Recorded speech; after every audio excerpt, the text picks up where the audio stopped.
Good evening भाई Aryan. Good evening, कैसे हो भाई? गुड इवनिंग हर्ष।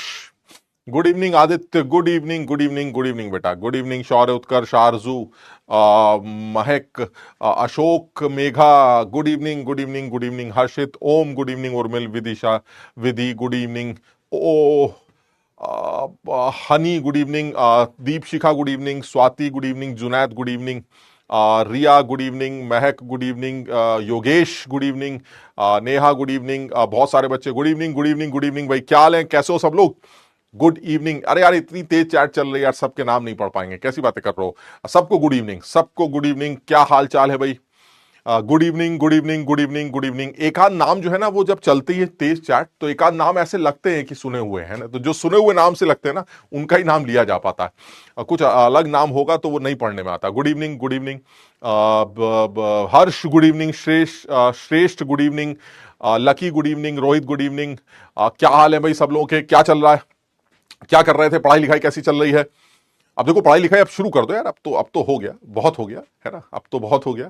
और अब समय आ गया है कि थोड़ा सा कोशिश बढ़ा दी जाए और जम के काम शुरू किया जाए। तो मेरा ही सजेशन यही है कि भाई, जैसे हर बार बोला था, इस बार भी ऐसे ही करेंगे कि थोड़ा सा जोर लगा दिया जाए, कोशिश कर ली जाए और जोर लगा के एक बढ़िया तैयारी शुरू की जाए। और अब तुम देखोगे कि धीरे धीरे करके तुम्हारे अंदर खुद से भी ये आदत आएगी कि अपने एफर्ट्स को आप बढ़ाना शुरू करेंगे। तो अभी अगर थोड़ा बहुत भी तुम्हें और मुझे लगता है ऑलमोस्ट सारे बच्चे अगर इस सवाल का जवाब यस में ही लिखेंगे, है ना, कि अभी भी क्या गुंजाइश है। अगर कोई आपसे पूछेगा कि क्या अभी भी गुंजाइश है, तो मुझे ऐसा लगता है कि ऑलमोस्ट सारे बच्चे अभी हाँ लिखेंगे। वो यही बोलेंगे कि सर अभी तो शुरुआत भी नहीं हुई, आप गुंजाइश की बात कर रहे हैं, अभी तो हमने दौड़ना भी शुरू नहीं किया, अभी तो चल रहे हैं सर, सोच रहे हैं। लेकिन मैं यही बोलूंगा कि भाई अब जो है, अब थोड़ा थोड़ा दौड़ना शुरू करो, है ना, क्योंकि ऐसा करने से फायदा ही होगा। लास्ट में एकदम से लास्ट में भागना वो बहुत ज्यादा समझदारी नहीं है। चीजों को थोड़ा सा कवर करके चलते हैं, क्योंकि हम लोगों ने जैसा बात बोली थी कि 11th के सिलेबस को भी कवर करने की कोशिश करेंगे। इसका भी एक बढ़िया प्लान मेरे दिमाग में है,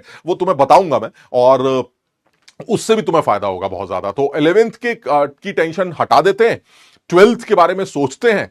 12th में भी अगर ध्यान से देखें तो कुछ एक दो चीजें हैं जो 11th से रिलेटेड हैं, जो कि ऑलमोस्ट फिजिकल केमिस्ट्री में कवर कर चुके हैं। कंसंट्रेशन टर्म्स थे, कुछ और चीजें जो छोटी मोटी आएंगी वो भी हम अपने हिसाब से देख लेंगे। तो मुझे ऐसा लगता है कि एक फ्रेश तैयारी के साथ चीजों को आगे बढ़ाया जा सकता है और एक बढ़िया स्कोर लाया जा सकता है। ठीक है ना? तो बहुत सारे बच्चों ने, हाँ, बहुत सारे बच्चे जो हैं अपना स्कोर भी बता रहे हैं। कुछ टेस्ट सुना हुआ था तुम्हारा, और टेस्ट में तुमने कुछ गुल खिलाए हैं।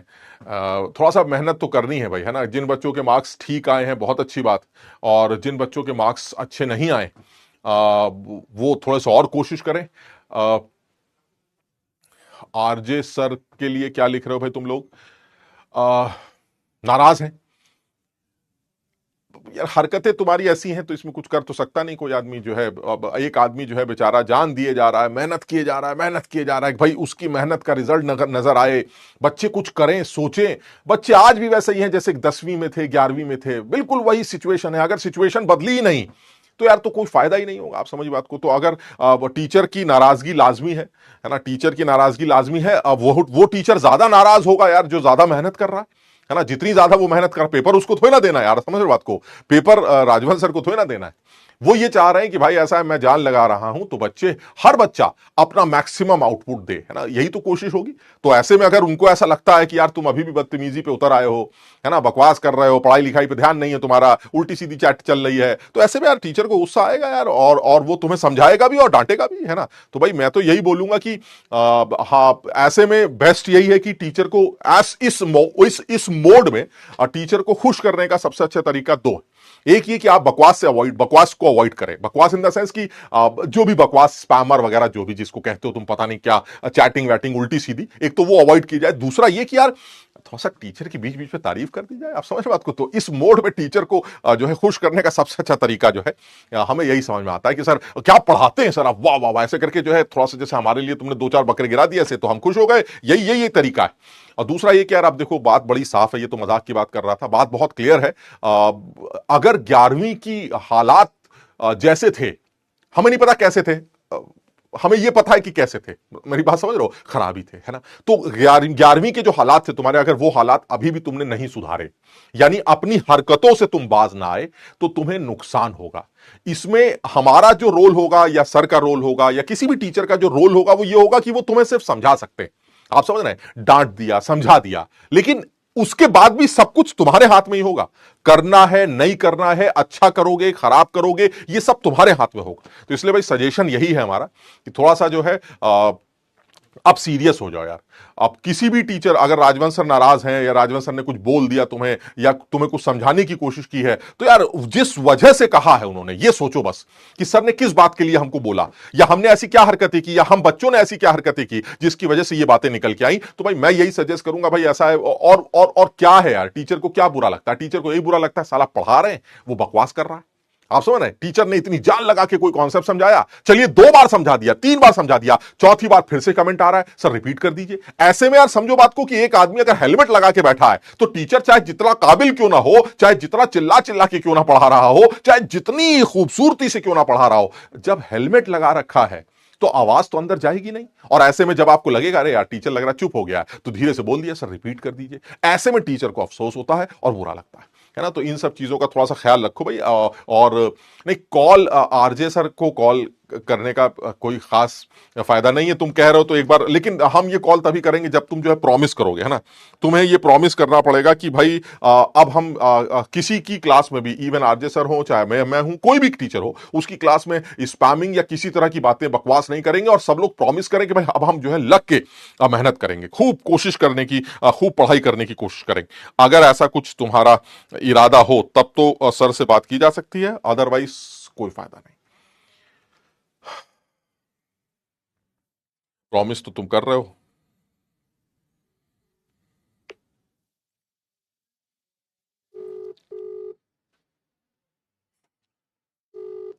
अब देखो सारे बच्चे प्रॉमिस कर रहे हैं भाई, तो मैं सर को ये बोल देता हूं भाई सर आगे से जो है इस तरह की कोई हरकत ये लोग नहीं करेंगे।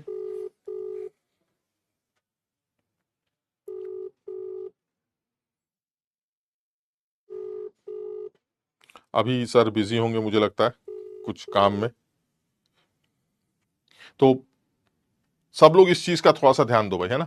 तो कोशिश करना भाई। और हाँ सही है, ये प्रॉमिस तुम मुझे भी कर रहे हो, सर को भी करना कि सर ऐसा है अब हम लोग जो है धीरे धीरे सीरियस हो जाएंगे, है ना। और यार लक्ष्य बैच, हमारा बैच जो है वो एक ऐसा बैच है जिससे हम काफी सिलेक्शंस लाते हैं, टॉप रैंक्स लाते हैं, हम लोग कोशिश करते हैं कि अच्छा रिजल्ट लाए। तो ऐसे में यार थोड़ा सा कोशिश करना है ना। तो सब लोग जो है लग के कोशिश करेंगे और किसी भी तरह की, किसी भी बकवास बातों से को अवॉइड करेंगे, किसी भी तरह का, किसी भी तरह के डिस्ट्रैक्शन को अवॉइड करेंगे।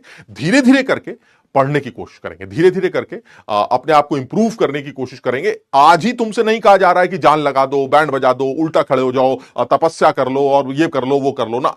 लेकिन तुमसे ये कहा जा रहा है भाई शुरू करो, है ना। अब शुरू करो, अब शुरू करने का टाइम आ गया, अब शुरू करो। अपनी हैबिट, अपने अपनी अपनी जो लिमिट्स हैं उनको धीरे धीरे करके पहचानना शुरू करो और चीजों को आगे बढ़ाओ। क्लियर है? चलिए भाई, इतनी सारे प्रॉमिस आ गए, मैं आरजे सर को खुद बोल दूंगा कि भाई ऐसा है सर। हैं तो वैसे ही सारे नालायक बच्चे, है ना, बहुत बदतमीजी तो ये हमारी क्लास में भी करते हैं, सारी क्लासेस बदतमीजी करते हैं, लेकिन अब ये शायद सुधर रहे हैं धीरे धीरे करके, तो तुम लोगों को मौके मिलेंगे, है ना। तो तुम सुधरो, कोशिश करो, बढ़िया एकदम, है ना। और चलिए आगे की बात करते हैं। तो नेक्स्ट बात जो हम लोग लास्ट क्लास में डिस्कस कर रहे थे, उसी को लेके अब चीजें आगे बढ़ाते हैं। लास्ट क्लास का जो डिस्कशन था हमारा, अब मैं चैट ऑफ करता हूं, है ना। चैट ऑफ कर देते हैं, तुमने काफी खेल कूद लिया है, अब चैट ऑफ कर देते हैं, ठीक। लास्ट क्लास का जो डिस्कशन था हमारा वो क्या था? लास्ट क्लास का जो डिस्कशन था, अगर उसके बारे में थोड़ी सी बात करें, तो हम लोगों ने नेगेटिव और पॉजिटिव डेविएशंस के बारे में डिस्कशन शुरू कर दी थी, है ना। ऐसे ऐसे ही कुछ चल रहा था, नेगेटिव और पॉजिटिव डेविएशंस के बारे में ही हम लोग का डिस्कशन चल रहा था। तो अगर मैं पॉजिटिव डेविएशन के बारे में बात करूं, तो हम लोगों ने कुछ एग्जाम्पल्स लिखे थे और फिर उनको समझने की कोशिश की थी कि ये सिस्टम जो मिलाया आपने, ये पॉजिटिवली डेविएटेड सिस्टम क्यों बनेगा, है ना। तो इस बारे में थोड़ा सा डिस्कशन हुआ था और वो एक अच्छा डिस्कशन था, जिसमें कुछ बच्चों के कमेंट्स मैंने देखे थे, वो ये कह रहे थे सर 11th में हमने कुछ पढ़ा ही नहीं है, तो हमें ये बातें जो है समझ में नहीं आ रही। तो देखो ऐसा है कि यार अब ये एक तकलीफ तो है, अब बहुत ज्यादा घुसकर बहुत बारीकी से 11th पूरा मैं पढ़ा दूंगा, ये तो मुझे उम्मीद कम लग रही है ना। लेकिन फिर भी इनऑर्गेनिक केमिस्ट्री में तुम लोगों ने 11th में कुछ इंट्रैक्शंस के बारे में पढ़ा था, सिंपल सिंपल इंटरेक्शंस के बारे में पढ़ा। तो वो जो इंटरेक्शंस आपने पढ़े थे उन्हीं को लेकर मैंने कुछ डिस्कशन किया था, और मैं फिर वही बोलूंगा कि दुनिया भर के इंटरेक्शंस मॉलिक्यूलर इंटरेक्शंस हो सकते हैं, लेकिन उसमें जो सबसे ज्यादा डोमिनेटिंग था वो हाइड्रोजन बॉन्डिंग थी, फिर डाइपोल डाइपोल इंटरेक्शन था, और उसके बाद वैन डर वाल इंटरेक्शन था। यानी हमारे ज्यादातर सवाल जो है वो इन तीन इंटरेक्शन से सॉल्व हो रहे हैं। जब हम नेगेटिव डेविएशन के बारे में बात कर रहे थे तो नेगेटिव डेविएशन के केस में हम लोगों ने जो बात की थी वो क्या थी? नेगेटिव डेविएशन के केस में हमारा जो ए बी इंटरेक्शन, वो A B interactions, A interactions और बी बी इंटरेक्शन दोनों से ज्यादा था। समझ रहे हैं? तो वो नेगेटिव डेविएटेड सिस्टम था। तो यानी जो हमारी लास्ट क्लास की डिस्कशन है, अगर मैं उसी को थोड़ा सा आगे बढ़ाऊं तो हम लोगों ने नेगेटिव डेविएशन के बारे में जो बात की थी वो ये थी कि ये तब देखने को मिलेगा जब ए बी इंटरेक्शंस जो है हमारे, ए बी इंटरेक्शंस जो है हमारे, ये ग्रेटर देन होंगे A and B B interactions.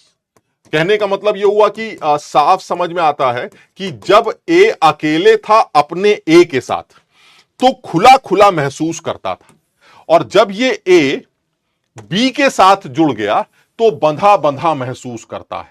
यानी जब ए अकेले था तो ए के साथ इंटरेक्ट करता था, और ए का जो इंटरेक्शन ए के साथ था वो कमजोर था एज कंपेयर टू ए का इंटरेक्शन बी के साथ। ऐसे में अब जब ए बी के साथ जुड़ गया तो वो क्या बोलता है? यार जब अकेले थे तो खूब उड़ते थे, क्योंकि ए का ए से इंटरेक्शन कम था तो हम आसानी से वेपर फेज में चले जाते थे, लेकिन जब बी के साथ मिल गए तो ए को उड़ते वक्त बी रोकने लगा, और क्योंकि बी और ए का इंटरेक्शन तगड़ा है इसलिए ए का उड़ना जितना होना चाहिए था उससे कम। इसका मतलब यह तो कंफर्म है, इस तरह का सोल्यूशन हमारा नेगेटिवली डेविएटेड या नेगेटिव डेविएटेड सिस्टम तैयार करेगा, जिसका जो वेपर प्रेशर होगा वो हर पर्टिकुलर कॉम्पोजिशन पर आइडियल सिचुएशन से वो कम ही देखने को मिलेगा। तो लास्ट क्लास में हम लोगों ने इसके बारे में बात की थी, और इसके बारे में काफी डिटेल में डिस्कशन अब हम इस चीज से शुरू करते हैं। एग्जाम्पल्स के तौर पे अगर बात करें तो हम लोगों ने ये पहला एग्जाम्पल लिया भी था। मैं ये एग्जाम्पल एक बार दोबारा भी लेने की कोशिश करता हूं, बिकॉज ये अच्छा एग्जाम्पल है। इवन ये एनसीईआरटी में भी ये एग्जाम्पल मेंशन किया गया है, तो ये एक important example, chloroform and acetone. ये एक इंपॉर्टेंट एग्जाम्पल है, बहुत ज्यादा ऐसा लगता है जैसे कि काफी क्लियर करता है चीजों को। क्लोरोफॉर्म को अगर आप ध्यान से देखें और एसीटोन को अगर आप ध्यान से देखें तो मुझे लगता है सारे बच्चे एग्री करेंगे कि सर ये जो क्लोरोफॉर्म होता है ये कुछ ऐसा होता है, CH Cl3, ये क्लोरोफॉर्म। और क्लोरोफॉर्म के अगर दो मॉलिक्यूल्स आपने लिए तो सर क्लोरोफॉर्म के मॉलिक्यूल्स के बीच में जो भी इंटरेक्शन हो सकते हैं सर वो डाइपोल डाइपोल इंटरेक्शन हो सकते हैं। मेरी बात समझ रहे हैं सर? इनके बीच में जो भी इंटरेक्शन है वो डाइपोल डाइपोल इंटरेक्शन है। उसका रीजन बहुत क्लियर है, this chloroform is a polar molecule. अब देखो ये थोड़ा सा इनऑर्गेनिक का पोर्शन है तो मैं बहुत डिटेल में तो ये बात नहीं करूंगा, लेकिन मैं इतना जरूर बोल सकता हूं कि जिन मॉलिक्यूल्स का नेट डाइपोल मोमेंट जीरो नहीं होता वो पोलर मॉलिक्यूल्स।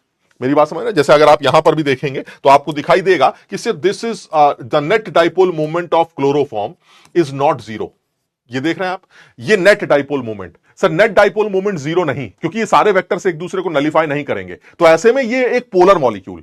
और हमने लास्ट क्लास में भी देखा था कि पोलर मॉलिक्यूल किसे कहते हैं? सर एक ऐसा मॉलिक्यूल जिसमें पोलैरिटी होती है, यानी प्लस पोल भी होता है और माइनस पोल भी होता है। तो ये तो कंफर्म हो गया कि अगर किसी पोलर मॉलिक्यूल को किसी पोलर मॉलिक्यूल के बीच में रखा जाए तो इनके बीच में डाइपोल डाइपोल इंटरेक्शन स्टार्ट होता है। So this is DP DP interaction, यानी क्लोरोफॉर्म के अंदर तो डीपी डीपी इंटरेक्शन है। ये क्लियर है? अच्छा, दूसरा जो मॉलिक्यूल था वो एसीटोन था। सर एसीटोन को अगर आप ध्यान से देखें तो मुझे लगता है एसीटोन भी बिल्कुल इसी तरह का होता है। एसीटोन इज CH3COCH3, और एसीटोन में भी जो इंटरेक्शंस दिखाई देते हैं वो डाइपोल डाइपोल इंटरेक्शन ही दिखाई देने चाहिए, क्योंकि एसीटोन भी मेरा पोलर मॉलिक्यूल है। कैसे पता चल रहा है? सर ऑक्सीजन पे डेल माइनस है, इस कार्बन पे डेल प्लस है, इस ऑक्सीजन पे डेल माइनस है, इस कार्बन पे डेल प्लस है। तुम्हें पता ही है ऑक्सीजन ज्यादा इलेक्ट्रोनिगेटिव है, तो इसका मतलब ये हुआ इन दोनों के बीच में भी जो इंटरेक्शन है वो कौन सा है? सर इन दोनों के बीच में भी जो इंटरेक्शन है वो dipole dipole. So this is a weakly polar system, this again a polar system. इन दोनों पोलर सिस्टम के बीच में जो इंटरेक्शन होगा वो डाइपोल डाइपोल होगा। तो फिर वही हो गया, जैसे एक प्लस पोल हो गया, एक माइनस पोल हो गया, इसका भी प्लस पोल हो गया, माइनस पोल हो गया, और इनके बीच का जो इंटरेक्शन है वो क्या बन गया? सर इनके बीच का इंटरेक्शन बन गया डीपी डीपी इंटरेक्शन। क्लियर? यानी अगर मैं एसीटोन को अलग से ऑब्जर्व करूं तो ये एक ऐसा लिक्विड है जिसके मॉलिक्यूल्स के बीच में ठीक है सर डाइपोल डाइपोल इंटरेक्शन है, बिल्कुल सही। क्लोरोफॉर्म को अलग से ऑब्जर्व करूं तो ये एक ऐसा लिक्विड है जिसके बीच में डाइपोल डाइपोल इंटरेक्शन है। लेकिन अगर आप इन दोनों लिक्विड्स को, आप मेरी बात समझ रहे हैं, अगर आप इन दोनों लिक्विड्स को मिलाते हैं तो क्या होता है? तो जब आप इन दोनों लिक्विड्स को मिलाते हैं तो पॉसिबिलिटी है कि इन दोनों के मिलने से इन दोनों मॉलिक्यूल्स के बीच में लगने वाले इंटरैक्टिव फोर्स या तो पुराने वाले फोर्सेस से घट जाएंगे या बढ़ जाएंगे। अब सर यहां पर क्या दिख रहा है? यहां पर यह दिख रहा है कि जब आप क्लोरोफॉर्म को एसीटोन के साथ जोड़ते हैं तो जो फोर्स अब इन दोनों के मिलने से इन दोनों के बीच में लगता है वो अचानक बहुत ज्यादा बढ़ जाता है। सर ऐसा कैसे? जब आप इन दोनों को मिलाएंगे तो क्या कमाल हो जाएगा? जब आप इन दोनों को मिलाएंगे तो कमाल यह होगा कि ये तो आपका एसीटोन, ये तो आपका एसीटोन, ये आपका एसीटोन, और इस एसीटोन के बगल में आपने लिया क्लोरोफॉर्म। सर ये आपका क्लोरोफॉर्म है, ये देखिए, ये आपने क्लोरोफॉर्म के मॉलिक्यूल लिया और इन दोनों को जब आपने जोड़ा तो पता यह चला कि इस हाइड्रोजन पर, जिस पर डेल प्लस का चार्ज, मानते बात को? सर पीछे से क्लोरीन खींच रहा है तो इस हाइड्रोजन पर डेल पॉजिटिव चार्ज होगा। इसके बगल में एसीटोन का ऑक्सीजन जिसके ऊपर लोन पेयर, ये डेल प्लस और ये लोन पेयर आपस में एक दूसरे को इंटरैक्ट करेंगे सर, और इस इंटरैक्शन का नाम होगा हाइड्रोजन बॉन्ड। सर हालांकि तुमने सुना है हाइड्रोजन बॉन्डिंग तब देखने को मिलती है जब ये हाइड्रोजन भी किसी इलेक्ट्रोनेगेटिव एलिमेंट से अटैच हो, चाहे वो फ्लोरीन हो, चाहे वो ऑक्सीजन हो, चाहे वो नाइट्रोजन। क्लियर है? ये हाइड्रोजन भी किसी इलेक्ट्रोनेगेटिव एलिमेंट से अटैच होना चाहिए। लेकिन इस केस में भले ही कार्बन उतना इलेक्ट्रोनेगेटिव ना हो जो हम सोच रहे थे FON, लेकिन इस कार्बन के पीछे क्योंकि इतने सारे Cl लगे हैं तो इनकी स्ट्रॉन्ग विड्रॉइंग नेचर की वजह से इस हाइड्रोजन पर सफिशिएंट पॉजिटिव चार्ज इकट्ठा हो रहा है। और इस हाइड्रोजन पर अगर सफिशिएंट पॉजिटिव चार्ज इकट्ठा होगा तो ऐसे में वो लोन पेयर के साथ इंटरैक्ट करेगा और इस इंटरैक्शन को ही हाइड्रोजन बॉन्डिंग का नाम दिया जाएगा। So this is del plus with lone pair, so this is a case of hydrogen bond।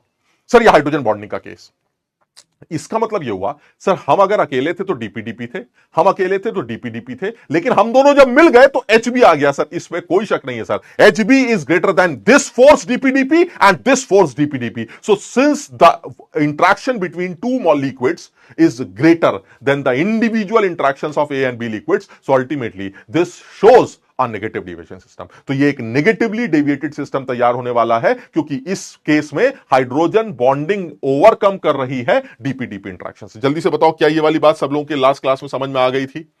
Clear है ये वाली बात? क्या ये वाली बात सबको समझ में आ गई थी? शाबाश। अरे चैट बंद हो गई भाई, चैट चलाओ।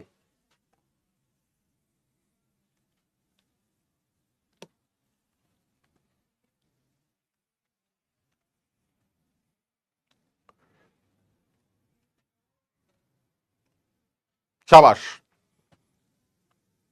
Yes yes yes yes yes, बहुत बढ़िया, बहुत सारे बच्चों को ये बात क्लियर हो गई थी तो बहुत अच्छी बात है। मैं एक्चुअली मैं चाहता तो ये सारे एग्जाम्पल, जितने भी एग्जाम्पल, उनको रटवा सकता था तुम्हें, और नॉर्मली हम करते भी, अब मतलब लोग करते भी इसी तरह से हैं कि भाई आप सारे एग्जाम्पल याद करवा दिए, देखा जाएगा। मैं एक्चुअली ये नहीं चाह रहा था, मैं ये चाह रहा था कि एक अच्छी फीलिंग तुम्हें मिले जब, अगर मान लो, हालांकि मैंने एग्जाम्पल्स बहुत सारे ले लिए, लेकिन अगर मान लो उसने कोई नया सोल्यूशन बनाने की कोशिश की तो ऐसे में आप कम से कम मेरी इन बातों को यूज करके, जैसे आप कभी भी एसीटोन आया तो तुम्हें याद आ जाएगा एसीटोन मतलब डीपीडीपी, जब कभी भी क्लोरोफॉर्म आया तो तुम्हें याद आ जाएगा डीपीडीपी। मेरी बात समझ रहे हो? तो आपको कुछ मॉलिक्यूल्स की कैरेक्टरिस्टिक्स बता रहा हूं मैं कि भाई अगर इस तरह का कोई लिक्विड हुआ तो इसके अंदर ये होता है, इस तरह का लिक्विड है तो इसके अंदर ये होता है, और इनके मिलने से अगर आपको लगता है कि स्ट्रॉन्गर इंटरेक्शंस जो है वो वीकर इंटरेक्शंस को रिप्लेस कर रहे हैं तो नेगेटिव डेविएशन बना देना, और अगर आपको लगता है कि वीकर इंटरेक्शंस स्ट्रॉन्गर इंटरेक्शंस को रिप्लेस कर रहे हैं तो पॉजिटिव डेविएशन बना देना, और अगर आपको लगता है कि इंटरेक्शंस में कोई अंतर ही नहीं आ रहा है तो ऐसे में आइडियल सॉल्यूशन बना दीजिएगा, जो जनरली एक जैसे टाइप के लोग ही बनाते हैं।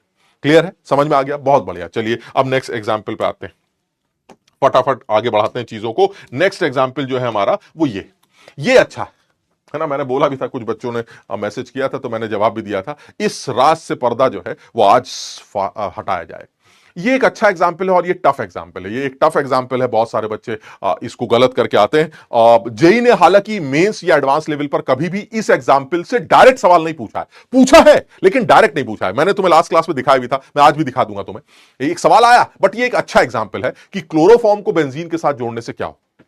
तो देखो, अब जनरली बच्चों को क्योंकि ज्यादा आइडिया नहीं, लेकिन हम एक एक कोशिश करते हैं समझने की कि मैं क्लोरोफॉर्म लेता हूं फिर बेंजीन लेता हूं। तो मान लीजिए मैंने क्लोरोफॉर्म लिया, तो मुझे लगता है सारे बच्चे अब इस बात को एग्री करेंगे, सर अगर आप क्लोरोफॉर्म लेते हैं तो जैसा कि बात हो चुकी है, क्लोरोफॉर्म के मॉलिक्यूल्स के बीच में डाइपोल डाइपोल इंटरेक्शन होता है। ये बात हमारी पहले भी हो चुकी है और अब भी हो चुकी है, तो मैं इसमें बहुत डिटेल में नहीं जाऊंगा। सर दिस इज डीपीडीपी, यानी इनके बीच में जो भी इंटरेक्शन है वो क्या है सर, इनके बीच में जो भी इंटरेक्शन है वो डीपीडीपी। अभी अभी बात हुई थी हमारी। बेंजीन का क्या विचार है आपके? सर बेंजीन तो सीधी सादी होती है सर, बेंजीन में तो ऐसा कुछ दिखाई नहीं देता हमें। ये बेंजीन और बेंजीन के दो मॉलिक्यूल्स जो हैं सर, इसमें कोई पोलैरिटी तो है नहीं, तो बेंजीन एक नॉन पोलर सिस्टम है सर, किसी भी तरह का कोई डाइपोल नहीं है। तो इनके बीच में भी जो भी इंटरेक्शन होंगे सर, वही फर्जी इंटरेक्शन जिनको आप वैंडरवॉल इंटरेक्शन कहते हैं। तो इनके बीच में सर ये वैंडरवॉल इंटरेक्शन होंगे, इनके बीच में ये वैंडरवॉल इंटरेक्शन होंगे। लेकिन सर मुझे यह नहीं समझ में आ रहा है कि इन दोनों को मिलाने से अब क्या फर्क पड़ता है। तो एक डीपी इंटरेक्शन है, तो जनरली ऐसा होता था सर, मुझे याद आ रहा है कि ये जो वैंडरवॉल इंटरेक्शंस हैं, ये डीपी इंटरेक्शंस के बीच में घुस जाते थे और पॉजिटिव डेविएशन क्रिएट करते थे। याद करो, बहुत सारे हमने 8-10 एग्जांपल्स किए थे जिसमें यह बात बोली गई थी कि डीपी इंटरेक्शंस को कमजोर करने के लिए वैंडरवॉल इंटरेक्शन बीच में चले जाते। याद है ये वाली बात? सब लोगों को याद है ये कि अगर आपने एसीटोन के अंदर CS2 को डाल दिया तो क्या होगा, एसिटल्डिहाइड के साथ CS2 डाल दिया जाए तो क्या होगा। सर आपने बताया था कि एसीटोन के अंदर डीपी इंटरेक्शन है और CS2 हमारा नॉन पोलर सिस्टम है सर, उसमें वैंडरवॉल इंटरेक्शन है और वो CS2 डीपी इंटरेक्शन के बीच में घुस के उसको कमजोर करने की कोशिश करता है। सर ये पॉजिटिव डेविएशन है सर, यहां पर भी ये वैंडरवॉल इंटरेक्शन सर बीच में घुसेगा, डीपी को कमजोर करेगा। सर ये पॉजिटिव डेविएटेड सिस्टम होना चाहिए सर, जबकि actually it is a negatively deviated system and this a unique example. JEE ने कभी भी इसके बाद इसको लेकर कोई डिस्कशन नहीं की है। मेरा सजेशन है थोड़ा सा समझदारी से आप काम लेंगे और अपने चीजों को ध्यान रखेंगे तो ये ध्यान रखने वाला एक एग्जांपल है। रीजन क्या है वो मैं एक बार सोच सकता हूं। रीजन ये है कि अगर मैं इन दोनों को मिलाता हूं तो होता क्या है। अगर आप इन दोनों को मिलाएंगे तो ये आपका क्लोरोफॉर्म, जैसा कि अभी मेरी बात हुई, ये आपका क्लोरोफॉर्म, और क्लोरोफॉर्म के साथ आपने बेंजीन को मिलाया तो ये आपकी बेंजीन, ये आपकी बड़ी खूबसूरत बेंजीन, ये आपकी बेंजीन। ये जो मैंने बनाया है this is pi electron density, this is pi electron density. मानते हो बात को? ये पाई इलेक्ट्रॉन डेंसिटी। और ये जो हाइड्रोजन है ये भी आप महसूस कर रहे होंगे, इसके ऊपर खासा डेल प्लस, अच्छा खासा डेल प्लस है। वाई? बिकॉज क्लोरीन चारों तरफ से पीछे से चूस रहा है इलेक्ट्रॉन को। This is minus I effect of chlorine, यानी क्लोरीन का स्ट्रॉन्ग माइनस आई इफेक्ट इस हाइड्रोजन के ऊपर अच्छा खासा इलेक्ट्रॉन की डेफिशिएंसी को बढ़ा रहा है और इस डेफिशिएंसी को कंपनसेट तो करेगा हाइड्रोजन। भाई ये क्या बात होती है, मेरे पास अपने इलेक्ट्रॉन्स हैं, उन इलेक्ट्रॉन को भी आप पीछे से खींच रहे हैं, ये क्या बदतमीजी है। भाई मेरे ऊपर तो इलेक्ट्रॉन की डेफिशिएंसी आएगी, मुझे तो अपने 2 इलेक्ट्रॉन कंप्लीट करने, मुझे अपना ड्यूप्लेट कंप्लीट करना है जो कि मैंने बॉन्डिंग के दौरान कर रखा है, और आप पीछे से इलेक्ट्रॉन चूस रहे हैं, ये तो गलत बात है। मेरे ऊपर इलेक्ट्रॉन की डेफिशिएंसी आएगी, अगर इसके ऊपर इलेक्ट्रॉन की डेफिशिएंसी आएगी तो इस डेफिशिएंसी की वजह से वो इस बेंजीन की पाई इलेक्ट्रॉन डेंसिटी की तरफ अट्रैक्ट होगा। ये तो स्वाभाविक है। मेरी बात समझ रहे हैं? यानी ये hydrogen in pi electron density से काफी ज्यादा अट्रैक्टेड होता है, जिसकी वजह से एक इन दोनों के बीच में जबरदस्त इंट्रैक्शन स्टार्ट होता है। ये थोड़ा सा ध्यान ही रखना है। देखो मैं नाप नहीं सकता, तुम ये भी कह सकते हो सर आपको कैसे पता चला ये इतना स्ट्रांग होता है या फिर वो इससे स्ट्रांग होता है या इससे, ये आपको कैसे पता चला? भाई मुझे नहीं पता चला यार, मैंने भी कहीं से पढ़ा ही होगा ना यार, मैं नापूंगा थोड़ी ना, मुझे क्या पता ये इंटरेक्शन वाकई में क्या इतने स्ट्रांग होंगे जो डीपी को ओवरकम कर लेगा। तो मैं ये इस बारे में डिस्कशन नहीं करना चाहता, मैं सिर्फ तुम्हें इसका रीजन बताना चाहता हूं। This interaction of what, the del plus of H interacts with this pi electron density, so this interaction is greater than the interaction between this DP और दिस वैन डर वाल। यानी कहने का मतलब यह हुआ कि अगर आपने इन दोनों को जोड़ने की कोशिश की तो होगा क्या, अगर आपने इन दोनों को जोड़ने की कोशिश की तो ये जो इलेक्ट्रॉन डेंसिटी है वो इस H के साथ जो इंटरेक्शन होगा वो इंटरेक्शन ओवरकम करेगा इसके डीपी को भी और इस वैन डर वाल इंटरेक्शन को भी। क्लियर है? So due to this interaction, ये आप लिख सकते हैं, चाहे तो जैसे भी लिखना चाहे लिख सकते हैं, due to the interaction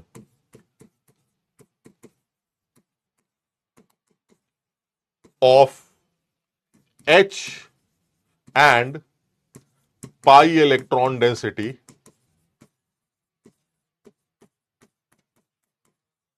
this system shows negative deviation, negative deviation. This system shows negative deviation. जल्दी से बताओ क्या ये बात क्लियर हो गई सबको? क्लियर है? ध्रुव कुमार कह रहे हैं समझ नहीं आया है। ध्रुव थोड़ा सा कोशिश करो बेटा, देखो दो तीन तरीके हैं, एक आध तरीके तो निकल चुके हैं, अब दूसरा एक एक आखिरी तरीका ये बचा है कि जैसे कभी कुर्सी पे बैठो तो एक काम करो, तेल लेके आओ।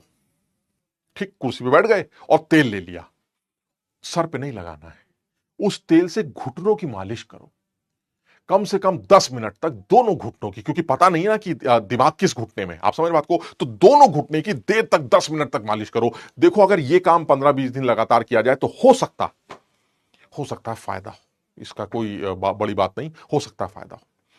गजब आदमी हो भाई, क्या इसमें समझ में नहीं आ रहा है? तुम कुछ याद ही नहीं करोगे, तुम ये सोचते हो कि सर कुछ और लॉजिक बताइए। सर ये तो वो लॉजिक हो गया जो हमें समझ में आ रहा है। सर ऐसा कोई लॉजिक जब तक केमिस्ट्री में नहीं आता, जो समझ में नहीं आता, वो केमिस्ट्री वो होती है सर केमिस्ट्री, उसमें मुझे मजा आता है सर। जब मुझे समझ में नहीं आता तब मुझे मजा आता है। अबे तुम गजब घनचक्कर आदमी हो, यही होती है केमिस्ट्री भाई। इसी को केमिस्ट्री कहते हैं, इसी को घटिया बना लो, इसी को अच्छा बना लो। अभी इसी में मैंने टेक्निकल बातें शुरू कर दी होती ईटा पीटा तो मस्त हो जाता। अदरवाइज जो है ये तुम्हें सीधी लैंग्वेज में समझाया जा रहा है तो तुम्हें ये आसान लग रहा होगा, आसान लग रहा है तो तुम भी सोचोगे नहीं इसका मतलब हमें समझ में नहीं आया, कुछ गड़बड़ चल रही, कुछ गलत हो रहा है हमारे साथ, कुछ गलत नहीं हो रहा है। यही होता है ना, यही होता है। मैं पहले भी बता चुका हूं 100% केमिस्ट्री में मुश्किल से 95% जो है वो हमारे मतलब की सीधी चीजें हैं, वो सीधी चीजें जिसमें कोई केमिस्ट्री नहीं है। 5% ऐसी चीजें हो सकती हैं जिसमें थोड़ी बहुत केमिस्ट्री दिखाई देती है।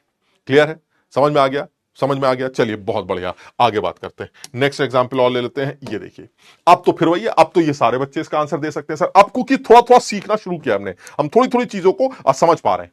क्या है सर? ये क्लोरोफॉर्म है, इस क्लोरोफॉर्म के अंदर डीपीडीपी, सर ये इथाइल डाइथाइल ईथर है, सर ये भी पोलर ही होगा सर, जैसे पानी होता है H2O, 2 H होगा बीच में O हो गया, तो सर ये भी पोलर ही है, और पोलर है तो सर ठीक है, इसके अंदर भी डीपीडीपी है सर, इसमें भी कोई बड़ी बात नहीं, यानी ये भी डीपी है, ये भी डीपीडीपी है। तो अब इनके मिलाने से क्या हो जाएगा सर? मिलाने से कहीं ऐसा तो नहीं है कि इस हाइड्रोजन का जो डेल प्लस है वो ऑक्सीजन के लोन पेयर के साथ इंटरेक्ट करके हाइड्रोजन बॉन्डिंग शुरू कर दे? और अगर हाइड्रोजन बॉन्डिंग शुरू हो गई तो वो तो डोमिनेटिंग इफेक्ट है सर, और अगर वो डोमिनेटिंग है तो सर बात ही खत्म हो गई sir. Stronger interactions are replacing weaker interactions, this is a negative deviation system. Clear? समझ में आई बात? शाबाश एचबी, बहुत बढ़िया, बहुत बढ़िया, बिल्कुल सही कह रहे हैं। डीपी इंटरेक्शंस को ओवरकम कर रही है एचबी, बिल्कुल सही बात है, और इसी वजह से हम इसको जो है चैट को बंद कर देते हैं। बिल्कुल सही।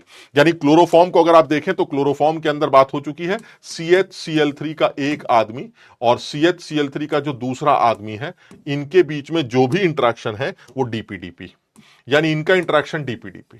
क्लियर? अच्छा, दूसरा आदमी हो गया हमारा डाइथाइल ईथर। अगर आप डाइथाइल ईथर लेके आते हैं तो डाइथाइल ईथर भी कुछ इसी टाइप का होगा sir. This is CH3 CH2O CH2 CH3। इसी तरह से दूसरा हमारा मॉलिक्यूल हो गया CH3 CH2O CH2 CH3। Sir इनके बीच में भी जो मुझे समझ में आ रहा है वो ये sir, this is polar system, तो इनके बीच में भी जो इंटरेक्शन है वो डीपीडीपी इंटरेक्शन। अब अगर आपने इन दोनों को आपस में जोड़ने की कोशिश की तो क्या होगा? अगर आप इन दोनों को जोड़ते हैं तो साफ समझ में आता है क्लोरोफॉर्म का जो हाइड्रोजन है वो ऑक्सीजन के लोन पेयर के साथ इंटरेक्ट कर सकता है। So that means this is CCl Cl Cl और ये आया H, और ये आ गया आपका डाई इथाइल ईथर। सर ये मेरा डाई इथाइल ईथर है, और इस डाई इथाइल ईथर में ऑक्सीजन का जो लोन पेयर है वो इस डेल प्लस के साथ इंटरेक्ट कर सकता है, और अगर वो इस डेल प्लस के साथ इंटरेक्ट करता है तो सर ये हाइड्रोजन बॉन्डिंग का सीन बनता है, और हाइड्रोजन बॉन्डिंग सबसे ज्यादा स्ट्रॉन्ग इंटरेक्शन है। So that means these are weaker interactions and this is strong interaction. So ultimately stronger interaction is replacing weaker interaction. तो ऐसे में अगर क्लोरोफॉर्म अकेले था तो ज्यादा उड़ता था, डाइथाइल ईथर अकेले था तो ज्यादा उड़ता था, लेकिन जब ये दोनों मिल गए तो दोनों बंध गए, और अगर दोनों बंध गए तो दोनों का उड़ना कम हो जाएगा sir. Vapour pressure ideal situation में जितना आना चाहिए था उससे कम निकल के आएगा सर, ये नेगेटिव डेविएटेड सिस्टम बनेगा। क्लियर है? सबको समझ में आ गया? शाबाश, समझ में आ गया।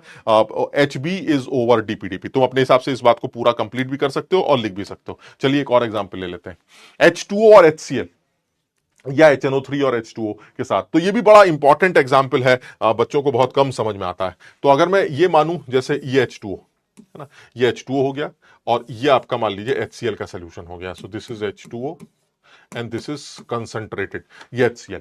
अगर आप इन दोनों को मिलाते हैं तो सिचुएशन क्या बनती है, तो जरा समझना जरा बात को। इन दोनों को मिलाएंगे तो इन दोनों के अपने वेपर प्रेशर्स होंगे, मतलब मैं मना नहीं करता, H2O का भी अपना एक पर्टिकुलर टेंपरेचर पर वेपर प्रेशर होगा, HCl का भी अपना एक वेपर प्रेशर होगा, चलिए ठीक है मान लिया। लेकिन जब आप इन दोनों को मिलाते हैं तो क्या होता है, जब आप इन दोनों को मिलाते हैं तो क्या होगा, HCl को आप गैस भी ले सकते हैं, HCl एक गैस है, गैस है तो वेपर्स तो है ही, फिर तो बात ही खत्म हो गई। या फिर आप इसको कॉन्सेंट्रेटेड HCl जिसमें आप H2O मिलाने जा रहे हैं, तो ऐसे में जो सोल्यूशन तैयार होने वाला वो सोल्यूशन कैसा, ये जो सोल्यूशन तैयार होने वाला है, इस सोल्यूशन के बारे में अगर तुम्हें आइडिया हो, तुम थोड़ी भी केमिस्ट्री जानते हो, तो तुम्हें यह बात पहले भी बताई गई है, HCl एक स्ट्रॉन्ग इलेक्ट्रोलाइट होता है।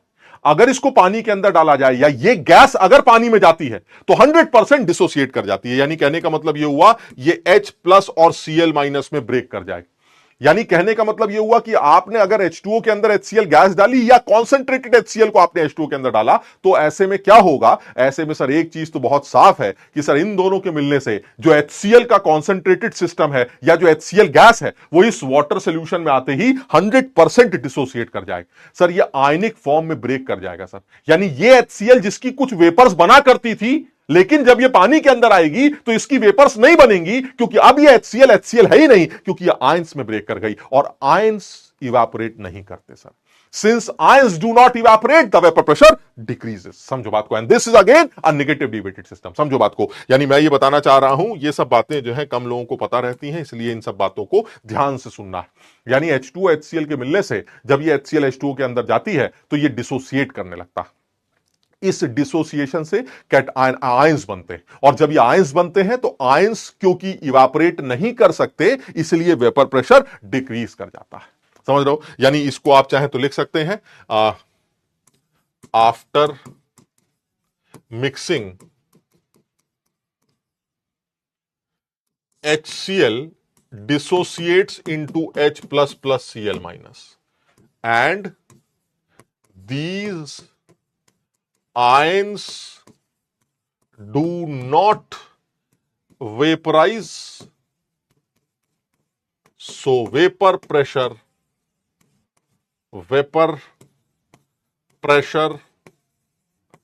decreases, vapor pressure decreases।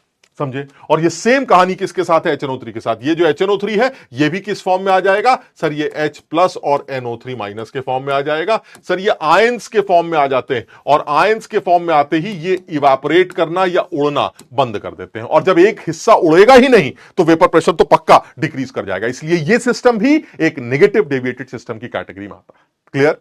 ये सिस्टम भी एक नेगेटिवली डेविएटेड सिस्टम की कैटेगरी में माना जाता है। क्लियर है? चलिए सर और एग्जाम्पल ले लेते हैं। ये लीजिए सर, ये भी अच्छा एग्जाम्पल है, खूबसूरत एग्जाम्पल है। लोगों की बैंड बच जाएगी अगर वो समझदारी से काम ना करें, तो इस तरह के सवालों के जवाब वो नहीं दे सकते। ठीक है? ये चलिए क्या कहना चाह रहे हैं, ये कह रहे हैं कि मेरे पास एसीटोन है और एनिलीन, एसीटोन है और एनिलीन। अब क्या लगता है, तो देखिए मैं कम पढ़ा लिखा हूं और मैं ज्यादा अकल नहीं लगा पाता, तो मैं जितना जानता हूं उतना ही कर पाऊंगा कि भाई एसीटोन के बारे में मुझे बचपन में सिखाया गया कि एसीटोन एक ऐसा आदमी है जिसमें डीपी इंटरेक्शन हो सकते हैं, और ये सर मैंने बचपन में सीखा है और इन बातों को याद रखा है। मैं घनचक्कर नहीं हूं सर कि हर बात को हर बार सुनूंगा और हर बार सुनकर याद करूंगा और फिर भूलूंगा, फिर उस बात को कभी और सुनूंगा फिर भूलूंगा। सर मैं बेवकूफ नहीं हूं सर, मुझसे उम्मीद की जा रही है कि मैं हिंदुस्तान का भविष्य हूं, और उम्मीद करते हैं लोग मुझसे कि एक दो बार समझाने के बाद मैं उन चीजों को ध्यान रखूं। तो ये उम्मीद के लिए मुझे थोड़ा सा पढ़ना पड़ता है, मुझे थोड़ा सा रिवाइज करना पड़ता है चीजों को, और मुझे चीजों को बार बार रिकॉल करना पड़ता है। तो मैं समझदार इंसान हूं और एक जिम्मेदार नागरिक हूं, और देश की तरक्की में मेरा बहुत बड़ा हाथ आने वाला है, इसलिए मैं इन सब चीजों का ध्यान रखता हूं। तो एसीटोन के बारे में बात हुई थी अभी हमारी, तुम ना याद करो तो तुम्हारी मर्जी, लेकिन हमने पहले भी बोला था एसीटोन के अंदर पोलैरिटी है, पोलैरिटी की वजह से इनके बीच के इंटरेक्शंस डीपी इंटरेक्शंस होंगे। मैं इससे ज्यादा इसमें कोई बात नहीं करूंगा। सो इनके बीच में जो इंटरेक्शंस है वो डीपी इंटरेक्शंस। क्लियर है? अच्छा सर, दूसरा आदमी कौन है? दूसरा आदमी एनिलीन। एनिलीन के बारे में देखो, एज सच हो सकता है तुम में से कुछ लोगों को एनिलीन का पता ही ना हो, तो मैं बता दूं, एनिलीन जो है वो कुछ ऐसी होती है। This is aniline. तो एनिलीन के दो लोगों के बीच में किस तरह की बातचीत हो सकती है? अरे सर कितना साफ बात कर रहे हैं आप, ये देखिए एनिलीन के दो लोगों के बीच में बड़ा खूबसूरत हाइड्रोजन बॉन्डिंग दिखाई देती है सर। इस हाइड्रोजन को देखिए ये एन से लगा, so it feels del plus, clear. और आप ध्यान से देखें तो इस नाइट्रोजन पर लोन पेयर है sir, so that means there is an interaction between lone pair and this del plus. Sir ये देखिए ये हमेशा खूबसूरत इंटरेक्शन है जिसको आप क्या बोलते हैं? HB. Sir this is hydrogen bonding, sir this is hydrogen bonding. So that means what sir? That means between allylene system और मैं आज इस केस में थोड़ा सा डिटेल में जाऊंगा अभी, ताकि तुम्हारा 11th का भी छोटा सा केमिकल बॉन्डिंग का पोर्शन, इंपॉर्टेंट पोर्शन रिवाइज हो जाए। तो मैं ये बता रहा था तुम्हें कि यहां पर अगर आप ध्यान से देखें तो यहां पर भी नाइट्रोजन के साथ जो एच लगा है उस पर डेल प्लस होगा ही होगा sir. Nitrogen is strong electronegative system, और अगर ये नाइट्रोजन एक स्ट्रॉन्ग इलेक्ट्रोनेगेटिव एलिमेंट है तो वो इलेक्ट्रॉन को चूसेगा सर, चूसेगा तो हाइड्रोजन पर इलेक्ट्रॉन की डेफिशिएंसी आएगी डेल प्लस। उसके बगल में इसको सर नाइट्रोजन का लोन पेयर दिख रहा होगा, तो ये डेल प्लस इस लोन पेयर से इंटरेक्ट करेगा सर। अच्छा या खराब है वो सब बात की बात है, but this is interaction which is known as hydrogen bonding. अरे सर हाइड्रोजन बॉन्डिंग अगर आ गई तो आपने बताया था हाइड्रोजन बॉन्डिंग से ज्यादा मजबूत तो कुछ होता ही नहीं, और आप ये भी बता चुके हैं नेगेटिव डेविएशन तब आता है जब जो हमारे इन दोनों के मिलने से जो नया इंटरेक्शन हो वो इन दोनों इंडिविजुअल इंटरेक्शन से ज्यादा हो। अरे सर जब एक इंटरेक्शन हाइड्रोजन बॉन्डिंग है तो इससे ज्यादा क्या हो सकता है सर? हो सकता है अगर यही हाइड्रोजन बॉन्डिंग और स्ट्रांग हो जाए। हमने का मतलब कह रहे हैं देखिए जरा, अगर आपने इन दोनों को गलती से मिला दिया तो क्या हो? अगर आपने इन दोनों को गलती से मिला दिया तो सिचुएशन कुछ ऐसी बनेगी कि ये सर आपका एनिलीन होगा, ये देखिए ये आपका एनिलीन है, और इस नाइट्रोजन पर आपको हाइड्रोजन दिखाई दे रहा है, और इसी के बगल में सर ये आपका एसीटोन होगा। एसीटोन है ना हमारे पास, ये आपका एसीटोन होगा, और बहुत खूबसूरत तरीके से एसीटोन जो है वो हाइड्रोजन बॉन्डिंग में इन्वॉल्व होगा। यानी कहने का मतलब ये हुआ ये डेल प्लस और ये लोन पेयर सर ये मस्त इंटरेक्शन होगा सर। इस इंटरेक्शन को भी हाइड्रोजन बॉन्डिंग का नाम दिया जाएगा sir. This is again hydrogen bonding 2 and this is hydrogen bonding 1। Sir मैं आपको ये बताना चाह रहा हूं, अगर आपको न याद हो तो मैं आपको बताऊं सर, जो पहली वाली हाइड्रोजन बॉन्डिंग थी Hb1, it is in between hydrogen का del plus and lone pair, ये लोन पेयर के साथ, and this lone pair is in resonance. Sir ये जो लोन पेयर है ये रेजोनेंस में इन्वॉल्व, देख पा रहे हैं बचपन में अगर आपने कुछ पढ़ा हो तो आपको याद होगा कि सर जब रिंग से लगे पहले एटम पर, जब रिंग से लगे पहले एटम पर आपको लोन पेयर दिखाई दे, ये लोन पेयर, क्लियर है?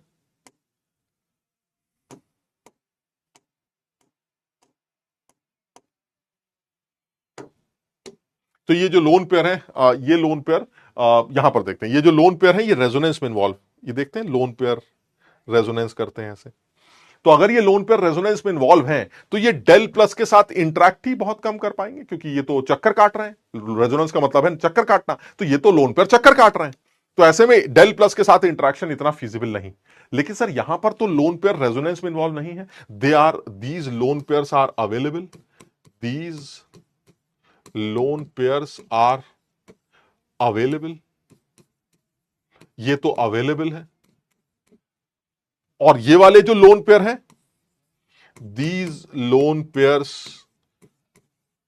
आर डीलोकलाइज्ड, डीलोकलाइज्ड, ये तो डीलोकलाइज्ड हैं, that means they are involve in resonance. इनका कोई लोकल एरिया ही नहीं है सर, आज मेरे सर पर है, कभी इसके सर पर आ जाएंगे, कभी इसके सर पर आ जाएंगे, कभी इसके सर पर आ जाएंगे sir. This is the movement of electrons due to which electron density कभी मेरे सर पर बढ़ जाएगी, कभी आपके सर पर बढ़ जाएगी, और ये ऑर्बिटल ओवरलैपिंग से देखने को मिलता है। हम उस डिटेल में नहीं जाना चाहते, ठीक। हम ये बताना चाह रहे हैं कि सर यहां पर डेल प्लस का इंटरेक्शन उन लोन पेयर्स के साथ है जो कि चक्कर काट रहे हैं, और यहां पर लोन पेयर डेल प्लस का इंटरेक्शन उस लोन पेयर के साथ है जो कि available. So ultimately sir this is better interaction sir, इसमें कोई शक नहीं है कि जो Hb1 है, इसमें कोई शक नहीं है कि जो Hb2 है, सॉरी जो Hb2 है वो ग्रेटर देन है Hb1 से, बिल्कुल सही है। दूसरी बात सर जो Hb1 है वो ग्रेटर देन है dp-dp से, ये भी मैं बात बिल्कुल आपकी बात से एग्री करता हूं, और साथ में ये भी बोलूंगा कि जो Hb2 है वो भी dp-dp से ज्यादा है। सो ऑब्वियसली सर मेरी बात सब लोग समझ रहे हैं? यानी अगर इनमें से कुछ भी वो पूछता है तो आप इनके इंटरेक्शंस को आपस में कंपेयर कर सकते हैं। हाइड्रोजन बॉन्डिंग डीपीडीपी के ऊपर होगी, इसमें कोई शक नहीं है, लेकिन दोनों हाइड्रोजन बॉन्डिंग में से ज्यादा स्ट्रॉन्ग हाइड्रोजन बॉन्डिंग कहां है वो इंपॉर्टेंट है सर, ये इंपॉर्टेंट है। The second hydrogen bonding is stronger than first hydrogen bonding. Why? Because in case of first hydrogen bonding it is in between del plus and lone pair which are delocalized, and in this case this is hydrogen bonding between del plus and localized electron pair. So this is better sir, this is better, no doubt. Clear? सबको ये वाली बात समझ में आ रही है? ठीक है ये। अच्छा, कुछ बच्चे कहते हैं सर ये ऑक्सीजन का लोन पेयर है, वो नाइट्रोजन का लोन पेयर है। नाइट्रोजन का लोन पेयर तो इंटरेक्ट करना आसान होगा, लेकिन यार अवेलेबल भी तो नहीं है ना सर। अगर अवेलेबल होता तो मैं बोल सकता था कि nitrogen is having more tendency to interact its lone pair with the del plus, nitrogen has more tendency, इसमें कोई शक नहीं, क्योंकि नाइट्रोजन कम इलेक्ट्रोनेगेटिव एलिमेंट है, तो उसके लोन पेयर का, उसके इलेक्ट्रॉन्स का किसी दूसरे के आसपास बात करना, कुछ बातचीत सुनना, वो पॉसिबिलिटी। लेकिन अगर मैं ज्यादा इलेक्ट्रोनेगेटिव हूं तो मैं अपने लोन पेयर को अपने पास चिपका के रखूंगा, ऐसी की तैसी डेल प्लस की मैं कोई इंटरेक्शन नहीं शो करूंगा। मेरी बात समझ रहे हैं? लेकिन यहां तो बात ही अलग है सर, यहां पर तो हम उन लोन पेयर्स की बात कर रहे हैं जो तुम्हारे पास खुद ही नहीं है, तो तुम क्या इंटरेक्ट करोगे? कम से कम यहां है तो इसका मतलब this interaction is better than this interaction. Clear? So that is why acetone aniline system is a negatively deviated system. Clear? समझ में आ गया भाई? जल्दी से बताओ, चैट खोल देते हैं। हालांकि मुझे पता है repeat repeat repeat repeat repeat, chat खोल दी हमने भाई। समझ में आया भाई? What is resonance? Very nice. Resonance एक, पता नहीं, देखो तुम ये सब उम्मीद मत करना, मतलब इस चीज से एक तो पहली बात मुझे जज मत करना, क्योंकि अगर मुझे इन चीजों से जज करोगे कि सर ने रेजोनेंस के बारे में बात नहीं की तो ये गलत है यार, क्योंकि मुझे रेजोनेंस के बारे में बात ही नहीं करनी। मैं रेजोनेंस के बारे में कुछ बात ही नहीं करना चाहता। हमने एक ब्रिज कोर्स स्टार्ट किया था इस लक्ष्य बैच के स्टार्ट होने से पहले, ऑर्गेनिक केमिस्ट्री में रेजोनेंस के बारे में डिस्कशन ब्रिज कोर्स में किया गया था, उतना ही हमें चाहिए था, इसीलिए वहां किया गया था कि मुझे इतना चाहिए, तो तुमने वहां देख लिया, बात खत्म। ठीक, हाँ, तुम्हें रेजोनेंस में पढ़ना क्या है, कैसे पढ़ना है, वो तुम अपने हिसाब से देखना, बट मैं सिर्फ ये चाहता हूं कि तुम मेरी मतलब की बात समझ लो, बस बात खत्म। तो मुझे कम से कम ये उम्मीद मुझसे मत करना कि सर यार अच्छे टीचर नहीं है ना, क्योंकि सर ने रेजोनेंस के बारे में डिटेल में नहीं पढ़ाया। मुझे रेजोनेंस के बारे में पढ़ाना ही नहीं था, डिटेल तो छोड़िए। मेरी बात समझ रहे हैं आप? बात को सबको वाली बात समझ में आ गई? शाबाश, बहुत बढ़िया। एक बच्चे ने लिखा, क्योंकि मुझे ये वाले कमेंट्स तो बहुत अच्छे लगते ही हैं जिसमें भरा पड़ा एकदम, समझ रहे बात को, बकरा ही बकरा। उसमें एक आध कमेंट आ रहा है, एक कमेंट मुझे दिख गया एकदम से, बोरिंग। बोरिंग है ये मास्टर बोरिंग लग रहा है मुझे, ये मास्टर बोरिंग है इसे। अब देखो क्या करें और कुछ कर नहीं पा रहे हैं, है ना, अपनी तरफ से कोशिश कर रहे हैं, हरा पेन, लाल पेन, काला पेन सब लगा दिए एकदम। अब बस समझ बात को, नाचना रह गया है। मुझे लगता है नाच वाच भी देंगे तुम्हें तब भी साला बोरिंग लगेगा, तुमको अरे ये आदमी क्या नाच रहा है, अरे कोई बढ़िया आदमी नाचे तब समझ में आएगा, ये फर्जी एकदम। समझ बात को? तो इसको थोड़ा सा ये जैसा है इसको वैसे ही करना पड़ेगा भाई, समझो बात को, है ना। तो अब जहां तक डाउट्स का सवाल है, देखिए हम आपके सामने कमाल के डाउट्स, रीसेंट एकदम, सर यू आर गोट, ये वाला बस सिर्फ पहला डाउट अच्छा है, बाकी सारे फर्जी डाउट्स, सारे फर्जी। विनीत तुम बहुत अच्छे बच्चे हो बेटा, और बहुत मेहनत कर रहे हो, शाबाश, बहुत अच्छी बात है। ठीक सर, यू आर किंग, ये भी ठीक। कार्तिकेय भी आदमी ठीक लग रहा है, कार्तिकेय भी ठीक आदमी है, कार्तिकेय भी बहुत मेहनत कर रहा है, बहुत बढ़िया, शाबाश। तीसरा आदमी आते हैं, बकरा हो गया सर। ये भी 3 आदमी, शुरू के 3 आदमी, बाकी सारे फर्जी हैं। 3 आदमी बहुत बेहतरीन है, इसी तरह के डाउट्स होने चाहिए, इसके अलावा कोई डाउट नहीं होना चाहिए। अबे यार इतनी आदमी चीख चीख के कलर बना के, डायग्राम बना के सिखा रहा है, उसके बाद भी डाउट आ रहा है, कोई मतलब बनता है? चौथा, sir you are goat, oh my god. Sir 4 आदमी बढ़िया आ गए, 4 बेस्ट हैं, बाकी सारे लोग फर्जी हैं, बहुत बढ़िया, है ना। खूब कोशिश करो, खूब मेहनत करो, ये चारों को देखकर बाकी लोग भी इसी तरह के डाउट पूछा करें। 5वां, sir why you teach so well. Sir ये देखिए, ये भी आदमी ठीक है, आप इतना अच्छा क्यों पढ़ाते हैं, ये भी एक आदमी ठीक लगता है। ओपी सर, ओपी मजा आ रहा है, बहुत बढ़िया, हमें लगता है डाउट ठीक है, बहुत बढ़िया, आपकी वजह से मुझे टेस्ट में अच्छे नंबर आ गए, बहुत ब्रिज कोर्स है, वेरी टू फाइंड, मजा आ गया। Sir you are good, very good. ये वो प्लस माइनस रेजोनेंस हमें नहीं आता सर, ये बॉन्डिंग के टॉपिक समझ नहीं आ रहा है। नितिन यार दोस्त में कैसे बताएं, व्हाट इज डीलोकलाइज्ड? डीलोकलाइज्ड मतलब जिसका कोई लोकल एरिया ही ना हो। लोकल एरिया मतलब तुम्हारी लोकेलिटी क्या है? सर मैं मालवी नगर में रहता हूं, सर ये मेरी लोकेलिटी है, या फिर तुम डीलोकलाइज्ड हो, कोई लोकेलिटी नहीं है। सर आज मालवी नगर में, कल कहीं और है, कहीं ना, ऐसा नहीं। अगर ऐसा होता तो तुम डीलोकलाइज्ड हो, लेकिन सर क्योंकि मेरी एक फिक्स लोकेलिटी है, मेरी एक फिक्स जगह है, तो मैं लोकलाइज्ड हूं सर, मैं डीलोकलाइज्ड नहीं हूं सर। तो डीलोकलाइजेशन तब देखने को मिलता है जब इलेक्ट्रॉन पेयर रेजोनेंस में इन्वॉल्व होते हैं, कभी यहां आ गए, कभी वहां चले गए, कभी वहां चले गए। सो दिस इज रेजोनेंस, जिसको डीलोकलाइजेशन का फिनोमेना कहा जाता है। क्लियर है? चलिए ठीक, मजा आ गया। You are great but example numbering is wrong. But in example numbering is wrong. पता नहीं। Benzene is water all understood sir, बहुत बढ़िया, मजा आ गया। वाई डोंट पेपर टुम टुम, खत्म। क्लियर है ये सबको, ये वाली बात समझ में आ गई। चलिए नेक्स्ट एग्जाम्पल पर आते हैं। नेक्स्ट एग्जाम्पल क्या है यार, नंबरिंग वंबरिंग अब पता नहीं, गलत है तो है, अब इसमें चक्कर मत पड़ो। चलिए अब सर काम की बात करते हैं। ये देखिए जल्दी से एक आंसर, ये हमने नहीं पूछा, ये कोई इम्तहान है, जेई मेंस का कोई एग्जाम होता है, ना जाने कौन सा एग्जाम है, उस एग्जाम में ये पूछा गया है 2024 में। A solution of two miscible liquids showing negative deviation. आप नेगेटिव डेविएशन शो कर रहे हैं, आप समझ रहे हैं, यानी जो वेपर प्रेशर आइडियली होना चाहिए उससे कम है आपका वेपर प्रेशर सोल्यूशन का। तो जब वेपर प्रेशर ही कम हो गया तो इसका मतलब यह हुआ कि, यानी ये तो कंफर्म हो गया कि अगर नेगेटिव डेविएशन है तो ये दोनों मामला साफ हो गया। सर ये तो वेपर प्रेशर इंक्रीज कर रहा है, सर ये दोनों मामला तो वैसे साफ हो गया। अब बचा क्या सर, वेपर प्रेशर डिक्रीज कर जाएगा तो बॉइलिंग पॉइंट का क्या सीन है। आपने बताया था बॉइलिंग तब होती है जब वेपर प्रेशर एटमॉस्फेरिक प्रेशर के बराबर हो। अगर आपका वेपर प्रेशर पहले ही कम है तो एटमॉस्फेरिक प्रेशर तक जाने के लिए आपको और वेपर प्रेशर अपना बढ़ाना पड़ेगा, जिसके लिए और आग लगानी पड़ेगी, यानी आपका बॉइलिंग पॉइंट इंक्रीज कर जाए। यानी जिस बॉइलिंग का जो सिचुएशन है, फिनोमेना है, हालांकि हम देखेंगे कॉलिगेटिव प्रॉपर्टी के अंदर कल की क्लास में, बट फिर भी जो मैं सीधी सीधी बात बोल रहा हूं वो ये है कि अगर मेरा वेपर प्रेशर ऑलरेडी कम और मुझे 1 atm तक या एटमॉस्फेरिक प्रेशर तक जाना है तो मुझे और आग लगानी पड़ेगी अपने अंदर, ताकि और वेपर बने और वेपर बने और वेपर बने और वेपर बने, तब जाके मैं एटमॉस्फेरिक प्रेशर को मीट करूंगा। यानी अगर वेपर प्रेशर ऑलरेडी कम है तो बॉइलिंग टेम्परेचर या बॉइलिंग पॉइंट आपका ऑलरेडी इंक्रीज कर जाता है। तो यानी एक चीज तो क्लियर हो गई कि आपका वेपर प्रेशर तो डिक्रीज कर जाएगा बट आपका बॉइलिंग पॉइंट पक्का इंक्रीज होगा। क्लियर, समझ में आई बात? सीधा था यार, आसान था, कुछ बहुत बड़ी बात नहीं है। चैट बंद कर देते हैं। बहुत बढ़िया, चलिए नेक्स्ट पॉइंट पर आते हैं। ये वो सवाल था, ये मैंने बताया था, ये मैं मुझे पता चला है। वो ये है कि ये जेई मेंस जो है 2024 का ही सवाल है। जेई 2024 का क्या पूछा गया है, आइडेंटिफाई द मिक्सचर। अब देखो मैं तुम्हें बताता हूं सर, मेंस लेवल पर इतना अच्छा सवाल, यही तो तुम्हें बताना चाह रहा हूं कि इस बार भी उससे चूक हो गई यार। समझो चूक ये हो गई कि उसने एग्जाम्पल ऊपर के 3 अच्छे ले लिए और चौथा घटिया ले लिया, और उसी घटिया ही हमारा आंसर हो गया। क्यों? क्योंकि ये पॉजिटिव डेविएशन है ना यार। पॉजिटिव डेविएशन के बारे में हमें पता है कि जब स्ट्रॉन्गर इंटरेक्शन के बीच में कुछ घुसने लग जाए तो ऐसे में मामला पॉजिटिव डेविएशन। क्लियर है?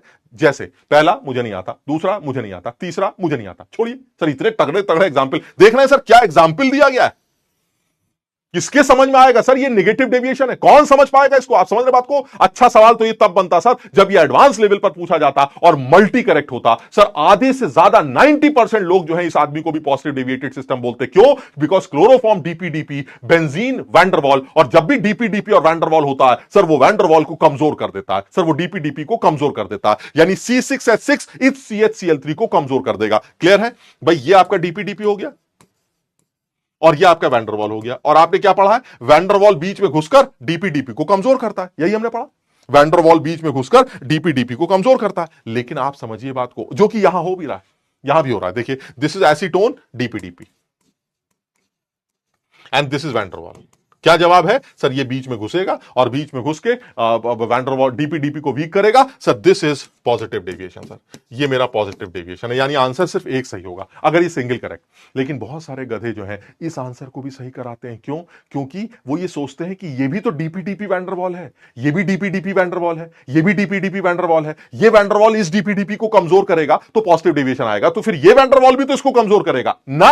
यहां कमजोरी नहीं है, यहां बढ़ रहा है। Why? Because this hydrogen is interacting with this pi electron density of benzene. Sir वो बेंजीन की पाई इलेक्ट्रॉन डेंसिटी के साथ इंटरैक्ट कर रहा है और उसकी वजह से इसका नेचर नेगेटिव नेचर आ रहा है। क्लियर है? तो सब लोग इस एग्जाम्पल पर बहुत ध्यान रखेंगे। बहुत सारे बच्चे ये सब चीजें जानते नहीं हैं क्योंकि वो घोट घाट के 4-5 एग्जाम्पल याद करके जाते हैं। हम पढ़े लिखे लोग हैं सर, हम फर्जी नहीं है सर, हम अपने हिसाब से बातों को समझते हैं और अपने आंसर निकालते हैं। सर ऊपर वाला सर एनिलोन, एनिलीन और एसीटोन, अभी बात हुई थी सर, एनिलीन के अंदर डीपीडीपी हाइड्रोजन बॉन्डिंग, एसीटोन के अंदर डीपीडीपी, लेकिन इनके मिलने से एनिलीन से भी ज्यादा स्ट्रॉन्ग हाइड्रोजन बॉन्डिंग आपको यहां दिखाई देगी क्योंकि ये वाला ऑक्सीजन अवेलेबल है लोन पेयर, जो अभी हमने इसका एग्जांपल लिया था। सो दिस इज पक्का कौन सा sir? This is negative, this is negative, this is also negative. सिर्फ एक है जो हमारा पॉजिटिव डेविएटेड सिस्टम है, वो ये वाला। क्लियर है? समझ में आ गया? सबके समझ में आ गया? बहुत बढ़िया। शाबाश। चलो एक एग्जाम्पल ना तुमको दे देता हूं, तुम इसको होमवर्क में करना, इससे ज्यादा मुश्किल नहीं हो सकता। खूबसूरत एग्जाम्पल, इसको आप होमवर्क में करिएगा। Mixture of phenol and aniline वो क्या शो करेगा, एनिलीन और फिनॉल का जो मिक्सचर है वो किस तरह का डेविएशन शो करेगा, ये आपका होमवर्क है। आप इसको ध्यान रखिएगा, आप इसको करने की कोशिश करिएगा। हम नेक्स्ट पॉइंट पर आते हैं। अब आते हैं भाई, बहुत ज्यादा ध्यान देने की बात है, बहुत ज्यादा ध्यान देने की बात है, और वो है अब ये, बहुत ध्यान देना भाई।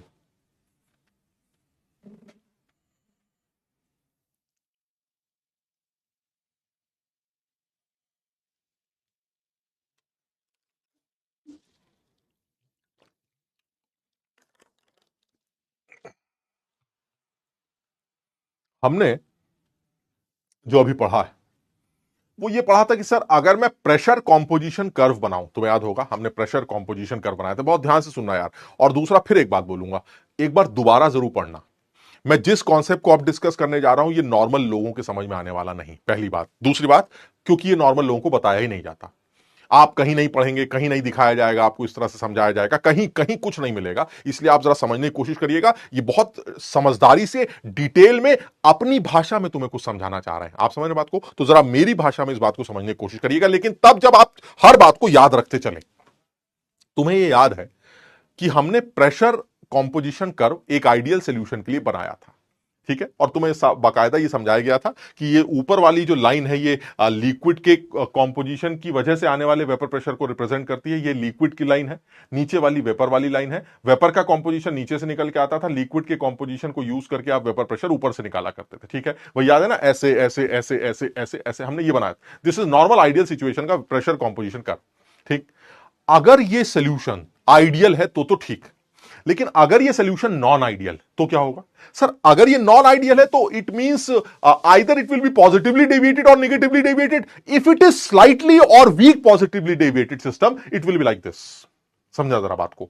अगर ये वीक पॉजिटिव डेविएटेड सिस्टम है तो ये कुछ इस तरह का दिखाई देगा, जिसमें साफ दिखाई देता है सर वेपर प्रेशर की लाइन ऊपर है, this is liquid and this is vapour. समझ बात को, यानी साफ समझ में आता है कि सर ये आइडियल सिचुएशन है, और अगर ये पॉजिटिवली डेविएटेड सिस्टम है तो सर ये लिक्विड का कॉम्पोजिशन है और ये वेपर के कॉम्पोजिशन से आने वाला वेपर प्रेशर है। क्लियर?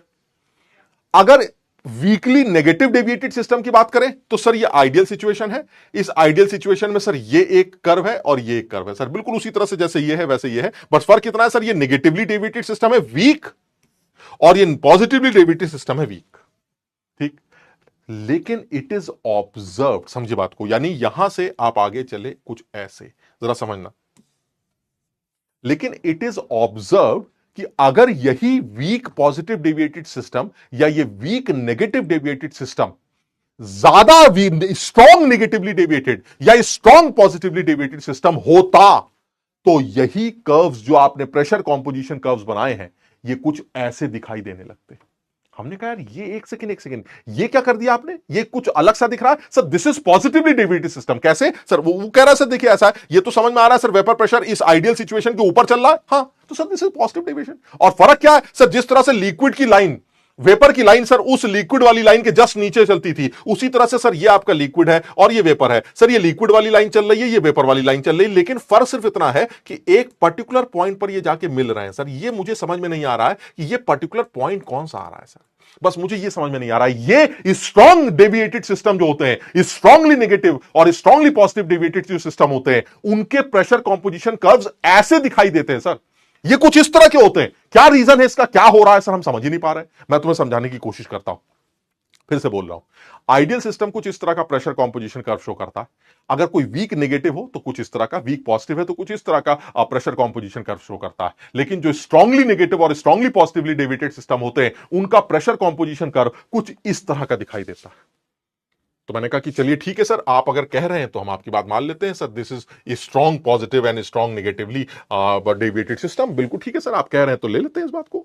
लेकिन सर इस कर्व में एक बात क्लियर है कि सर एक ऐसा पॉइंट है जो पॉइंट मुझे समझ में नहीं आ रहा है, मतलब वो पॉइंट यहां नहीं है सर, आइडियल सिचुएशन में तो हो ही नहीं सकता सर। लेकिन सर इस जगह पर भी वो कोई कॉमन पॉइंट नहीं आ रहा है सर, इस जगह पर भी कोई कॉमन पॉइंट नहीं आ रहा है सर। इन दोनों के अंदर जो स्ट्रांगली नेगेटिव स्ट्रांगली पॉजिटिव है उनके अंदर सर एक कॉमन पॉइंट आ रहा है सर। मुझे ये नहीं समझ में आ रहा है सर, ये जो कॉमन पॉइंट है ये क्या चक्कर है सर? ये जो कॉमन पॉइंट आप दिखा रहे हैं ये चक्कर क्या है? तो मैं तुम्हें इस बात को थोड़ा सा समझाने की कोशिश करता हूं, क्योंकि ये एक ऐसा कॉन्सेप्ट है जो जनरली बच्चों को नहीं पता। अब तुम जरा बहुत ध्यान से सुनना मेरी बात को। तुमने डिस्टिलेशन प्रोसेस पढ़ा था, याद है तुम्हें? ये आइडियल सिस्टम था। तुमने डिस्टिलेशन प्रोसेस पढ़ा था। तुमने क्या कहा था कि सर जो आपका आइडियल सॉल्यूशन है इनकी वेपर्स को लेके आइए और उनको कंडेंस कर दीजिए। कंडेंस जैसे ही आप करेंगे तो ये जो कंडेंसेट बनेगा इसके अंदर वो लिक्विड ज्यादा होगा जो ज्यादा वॉलेटाइल होता है, ठीक है। फिर सर जब ये वेपराइज होगा सर इसकी भी वेपर्स बनेंगी, तो वो लिक्विड जो ज्यादा वॉलेटाइल होता है वो और ज्यादा बन जाएगा। फिर आप इसको कंडेंस कर लीजिएगा। याद है ये वाली कहानी? ऐसा करते करते करते एक टाइम ऐसा आएगा, और ये चीज हमने थ्योरेटिकली भी समझी हुई है और इवन हमने मैथमेटिकली भी समझी हुई है कि वो 100वें बर्तन का कॉम्पोजिशन कैसे निकाला जाता है, वो 12वें बर्तन का कॉम्पोजिशन कैसे निकाला जाता है। याद है? YAN upon 1 minus YAN is equal to PA0 upon PB0 raise to power N का ये 1 अपॉन 1 माइनस का ये। याद है ये वाला फॉर्मूला? सर वो तो मैथमेटिकल हो गया सर, वो बिल्कुल खून में बसा हुआ है सर। मैथमेटिकली आप किसी भी बर्तन के अंदर कंपोजिशन निकलवा लीजिए वेपर फेस का, मैं निकाल दूंगा सर। इसका मतलब ये हुआ आइडियल सिचुएशन क्या कहती है? आप आएंगे, जमेंगे, फिर उड़ेंगे, फिर जमेंगे, फिर उड़ेंगे, फिर जमेंगे। सर एक टाइम ऐसा आएगा कि आपका एक ऐसा बर्तन तैयार होगा जिसमें आपको प्योर प्योर प्योर एक लिक्विड नजर आएगा। कौन होगा वो लिक्विड? वो लिक्विड होगा जो ज्यादा वॉलेटाइल होता है। और वो चीज तुम यहां से देख चुके हो, मैं पहले भी दिखा चुका हूं। यानी अगर यही सिचुएशन मैं कुछ ऐसे दिखाने की कोशिश करता हूं जो तुम्हें दिखाई गई थी, अगर यही सिचुएशन कुछ ऐसे बना के दिखाई जाए, तुम्हें याद है ये एक कर्व हम लोगों ने, ये एक डायग्राम हमने बनाया था, लेकिन वो आइडियल सॉल्यूशन के लिए बनाया गया था। क्या खास बात थी आइडियल सॉल्यूशन में? सर यहां ए भी है, दोनों बराबर ले लेते हैं, ठीक। अब ज्यादा वॉलेटाइल कौन है? सर ए ज्यादा वॉलेटाइल। मान लीजिए ए ज्यादा वॉलेटाइल। याद करो, तुम अपनी कॉपी खोल के देखो, उसमें सारी बातें। सर ए ज्यादा वॉलेटाइल, तो ए ज्यादा उड़ेगा, तो यहां ए ज्यादा आएगा। सर यहां 2 ए है, ये देखिए यहां 2 ए आ गए, यानी इस वेपर को कंडेंसेट बना दिया, कंडेंस कर लिया, तो 2 ए और एक बी। लेकिन सर ए तो ज्यादा उड़ता है, तो वेपर फेज में 3 ए होंगे। ये सिर्फ तुम्हें समझाने के लिए बता रहा हूं मैं, 3 ए होंगे। ये कहीं मिलेगा नहीं तुम्हें किताबों में। समझ रहे हो बात को? हम अपनी सोच तुम्हें समझा रहे हैं, किताबों में समझाया थोड़ी ना जाता है। उसमें तो ऐसी अंग्रेजी लिखी जाती है कि आदमी सोचता है साला मुझे अंग्रेजी आती भी है कि नहीं, ये समझा क्या रहा है, हमें तो एनसीईआरटी सही समझ में नहीं आती। ये क्या सब ये इसको समझने की कोशिश करो, अपनी भाषा में समझा रहे हैं। यहां दोनों ए और बी बराबर है, यहां ए ज्यादा है। क्यों? क्योंकि ए ज्यादा वॉलेटाइल है, ज्यादा उड़ेगा। इसको कंडेंस कर लेंगे तो ऑब्वियसली सर 2 ए वहां है तो 2 ए यहां आ जाएंगे। लेकिन क्योंकि ए ज्यादा वॉलेटाइल है तो ये और उड़ेगा, तो यहां 3 ए आ जाएंगे, यहां 3 ए यहां आ जाएंगे, फिर ये 4 ए हो जाएंगे, 4 ए यहां आ जाएंगे। लेकिन सर एक टाइम ऐसा आएगा जब 4 5 6 करते करते आखिरी बर्तन में आपको सिर्फ क्या नजर आएगा? A. That was when the system was ideal, जब वो सॉल्यूशन आइडियल था सर। अब आप कमाल देखिए जरा, 1 ए 2 ए 2 ए 2 ए 2 ए 3 ए 3 ए 3 ए 3 ए 4 ए 4 ए 4 ए 4 ए 4 ए 4 ए 4 ए 4 ए 4 ए। चल क्या रहा है सर? या आगे मामला क्यों नहीं बढ़ रहा है? एक पॉइंट आने के बाद सर नीचे भी 4 ए, ऊपर भी 4 ए।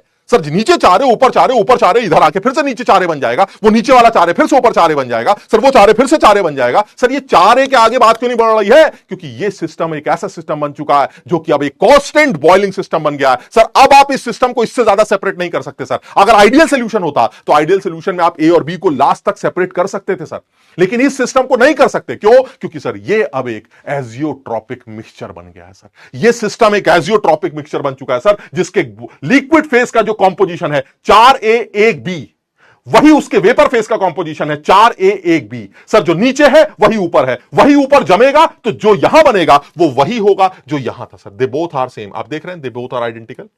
इसका मतलब ये हुआ सर, अब आपको जितने बर्तन लगाने लगा लीजिए सर, नीचे 4 ए आएंगे, ऊपर 4 ए आएंगे, वो 4 ए फिर से 4 ए बनेंगे, वो फिर से 4 ए बनेंगे, वो फिर से 4 ए बनेंगे, वो फिर से 4 ए बनेंगे। यानी ए और बी को आप इससे ज्यादा सेपरेट कर ही नहीं पाएंगे। सो दिस कॉम्पोजिशन, जो कि आपने एक ऐसा कॉम्पोजिशन अटेन किया है जिस कॉम्पोजिशन से ज्यादा 2 लिक्विड्स को प्योरीफाई किया ही नहीं जा सकता, सेपरेट किया ही नहीं जा सकता, that composition is azeotropic composition sir. This is azeotropic composition sir. ये एक ऐसा कॉम्पोजिशन है जिसमें लिक्विड फेस का जो ए और बी का कॉम्पोजिशन है सर, वही वेपर फेज का भी ए और बी का कॉम्पोजिशन है। यानी ये सिस्टम अब एक प्योर लिक्विड बन गया sir. This is pure liquid. Pure liquid की खास बात क्या होती है?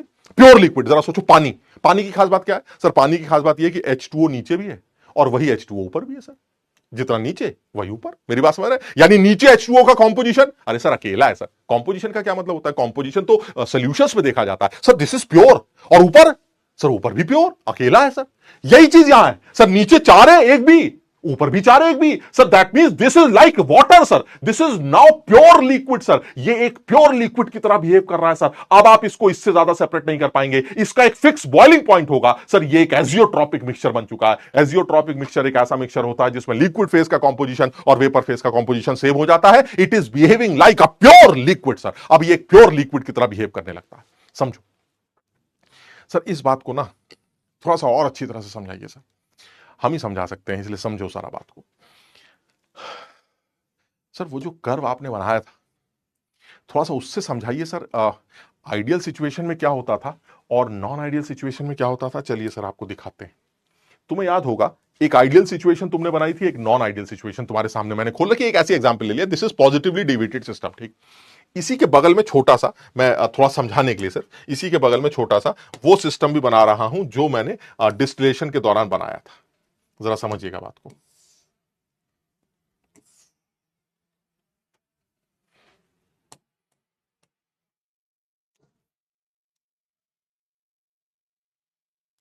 और कैसे बनाया था सर? आपने बताया था कि, और वो तुम समझना, अपने आप ही समझना, और बहुत आसान है कि आपने बताया था सर कि ये लिक्विड फेज का कॉम्पोजिशन है।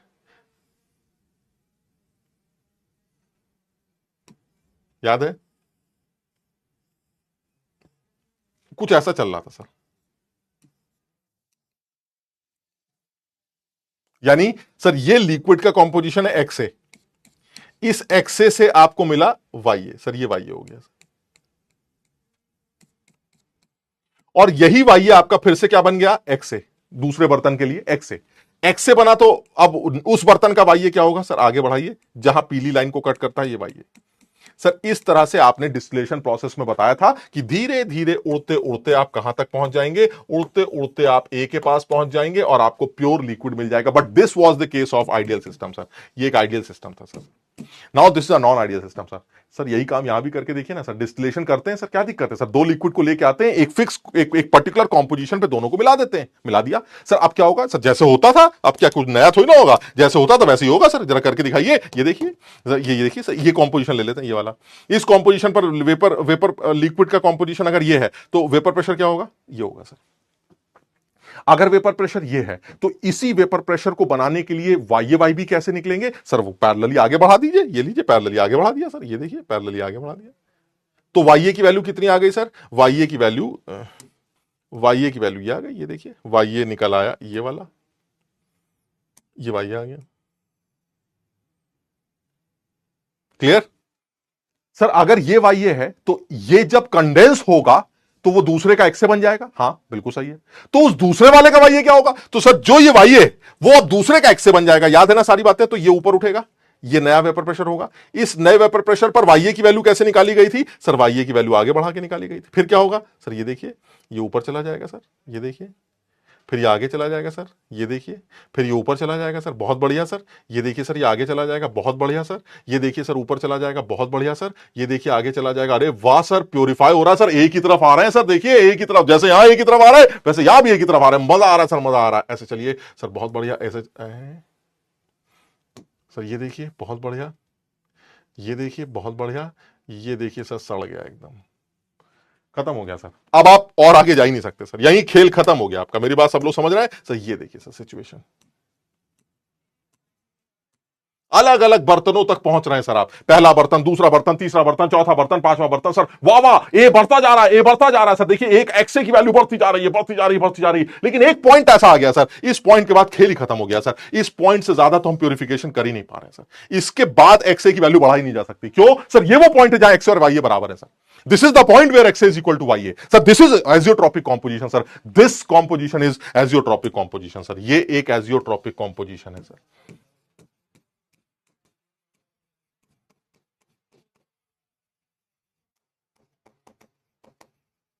This is non ideal system sir. यानी नॉन आइडियल सिस्टम में यह चीज दिख सकती है सर। लेकिन एक बात है सर, अगर आप उधर से शुरू होते ना सर, उधर से, तो हो सकता है कि आप पीए नॉट तक पहुंच जाते सर। आप यहां आके फंस गए सर। एक काम करिए, ऐसा कोई कॉम्पोजिशन लेके आइए जो कॉम्पोजिशन पहले से यहां, जिसका जो कि पहले से इस तरफ हो, तो ए के पास जाना ज्यादा आसान हो जाएगा। मैंने कहा लो ऐसी क्या बात है, यहां से शुरू कर देते हैं। ये देखिए, ये है, यहां से शुरू कर देते हैं। ये लीजिए, ये शुरू कर दिया।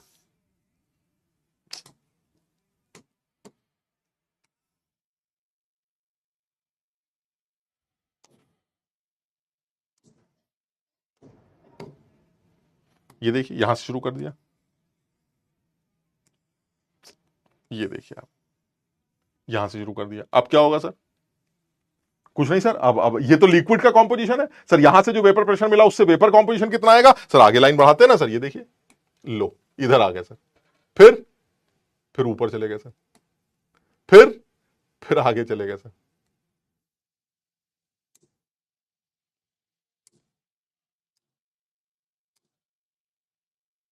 थोड़ा सा तुम समझो बात को, है ना। अपनी कॉपी में बनाओगे तो तुम्हें ज्यादा समझ में आएगा।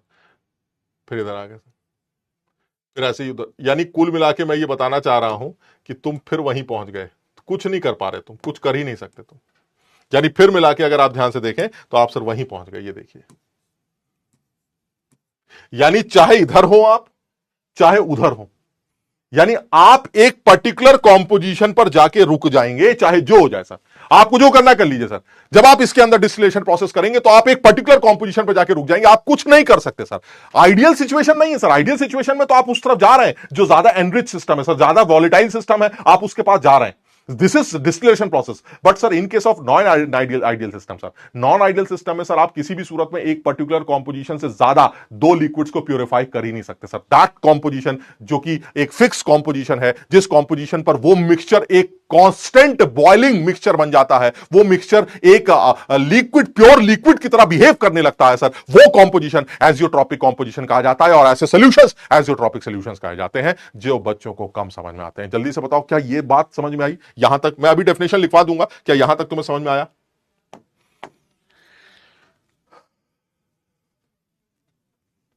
क्या समझ में आया सर? अगर आपने ये ना बताया होता ना सर, तो कम से कम हम जो है आपकी तारीफ करते। आपने ये बता दिया तो हमारा मन ही हट गया सर। क्या गंदा पढ़ाया सर आपने, हमें समझ में नहीं आया। तो देखो यार, वही वाली बात बताते हैं फिर कि अगर तुम ये उम्मीद करते हो कि सब कुछ वो बताइए जो तुम्हें समझ में आ जाए, एक बार में ऐसा हो जाए, तो यार ये भी अच्छी बात नहीं है यार। समझो बात को, ये तो बेवकूफ बनाने वाली बात है। क्योंकि खेल तो हम सकते हैं तुम्हारे साथ, खेल तो सकते हैं, तुम्हें पता भी नहीं चलेगा लेकिन हम खेल लेंगे। यार 22-23 साल हो गए यार ये सब करते हुए, तो एक आइडिया तो है सर। खेल भी लेंगे, तुम्हें पता भी नहीं चलेगा, तुम्हें वाह वाह वाह वाह वाह वाह चलता रहेगा, बड़ा मजा आया, बड़ा मजा आया। लेकिन यार वो नुकसान कर जाएगा दोस्त, वो नुकसान कर जाएगा। आज थोड़ा दर्द झेल लो ताकि इम्तिहान में दर्द ना हो। तो कुछ मुश्किल चीजें भी आए तो समझने की कोशिश करो, कम से कम जोर तो लगाओ यार। और वैसे भी किसी भी चीज को तुमने तो दो का पहाड़ा याद करने में, दो की टेबल याद करने में कई दिन लगा दिए थे। तुम याद करो, कोई एक दिन में थोड़ी ना याद हुई थी। तो ये सब चीजें जो टफ हैं, ये सब चीजें जो कॉन्सेप्चुअल स्ट्रांग हैं, इन चीजों को एक बार में समझना कोई आसान काम नहीं है। हो सकता है कुछ लोग के आ जाए, कुछ लोग के ना आए। जिनके ना आए वो दोबारा पढ़ेंगे, दोबारा देखेंगे। लेकिन सीखना है ना, लेकिन सीखना है, बिना सीखे मजा नहीं आए, सीखना। क्लियर है? सबको वाली बात समझ में आ गई? यानी मैं ये बताना चाह रहा हूं, हाँ इसमें भी मुझे एक आध डाउट आउट लोग दिख रहे हैं, एक आध डाउट, बाकी बकरे बकरे गिर रहे हैं, बहुत अच्छी बात है। वो डाउट वाला यार वो मामला हम नहीं अब कर पाएंगे, क्योंकि डाउट तुम्हारे खतरनाक होते हैं। नहीं, लेकिन आज तुम लोग अच्छे डाउट पूछो, यू आर ऐसे। लेकिन समझो, हम डाइल्यूट नहीं करना चाहते मसले को, थोड़ा समझो इस बात को यार। ये इंपॉर्टेंट है यार, ये अच्छा है, अच्छा कॉन्सेप्ट। और अगर तुम डेफिनेशन कहते हो तो सर ये लीजिए, अब तुम्हें मेरी सारी डेफिनेशन भी समझ में आएंगी। ये लीजिए, क्या क्या नया लिख दिया मैंने, बताइए। क्या ऐसी कोई चीज लिखी है जो आपके समझ में नहीं आती? A binary solution containing two volatile liquids in which both liquid and vapour have the same composition. बिल्कुल सही है sir, this is isotropic system sir, this is isotropic system, true, बिल्कुल सही है सर। सर लेकिन मैंने किताब में कुछ ऐसा पढ़ा था। क्या नया पढ़ लिया था सर? जरा देखिए ना। अब boiling liquid mixture at an azeotropic composition, यानी एक ऐसा लिक्विड मिक्सचर जो एजियोट्रॉपिक कॉम्पोजिशन पर पहुंच चुका है सर, वो एग्जैक्टली उसी कॉम्पोजिशन की वेपर बनाता है जिस कॉम्पोजिशन का लिक्विड होता है। यानी एक्स से वाई वेपर बराबर होते हैं सर। ये क्या नया है सर? ये बिल्कुल सही कह रहे हैं सर, यही तो अभी आपने बताया है sir. This is definition sir, ये डेफिनेशन याद रखनी है हमें। क्लियर? समझ में आई ये बात? रिपीट मत कराओ, अननेसेसरी खून खराबा हो जाएगा। समझा करो बात को। रिपीट करने का कोई मतलब नहीं होता यार, एक आदमी को इतना परेशान तो ना करते हैं, समझा करो। एक आध बच्चा रिपीट करवा रहा है यार, थोड़ा सा दोबारा देखो यार, एक बार सोचो, खुद आ जाए समझ में। ऐसे जो हमने समझाया दोबारा देखने से मान लो तुम्हें समझ में आ गया, ऐसे तुम अरे साला हमने खुद समझ लिया, ऐसे तो एक अलग कॉन्फिडेंस आएगा। समझो बात को, क्लियर है। नॉन आइडियल सिस्टम ही ये काम कर सकते हैं, आइडियल सिस्टम, और वो भी कौन से non ideal, strongly non ideal sir, strongly deviated system sir, strongly deviated system. तुम बताओ क्या ये एजियोट्रॉपिक मिक्सचर तुम्हें यहां दिखाई दे रहा है कहीं? क्या ये एजियोट्रॉपिक मिक्सचर बना रहा है कहीं? बताइए, क्या यहां एजियोट्रॉपिक मिक्सचर बनेगा? नहीं नहीं सर, यहां एजियोट्रॉपिक मिक्सचर नहीं बन सकता सर, क्योंकि ये वीक है सर। ये स्ट्रॉन्ग के अंदर बन सकता है, क्योंकि वो इस तरह के कर्व्स बनाते हैं सर। इनके अंदर दिखाई दे रहा है सर, एक पॉइंट मुझे दिख जाता है, वो पॉइंट इसलिए बनता है क्योंकि सर ये सिस्टम अब इस पर्टिकुलर पॉइंट से ज्यादा या इस पर्टिकुलर कॉम्पोजिशन से ज्यादा प्योरीफाई हो ही नहीं सकता। And this is the point where X and Y बराबर, this is the point where X से बराबर वाई है, वेयर एक्स से बराबर वाई है, this is the point where X से बराबर वाई है। एक्स से और वाई बराबर, देख लीजिए।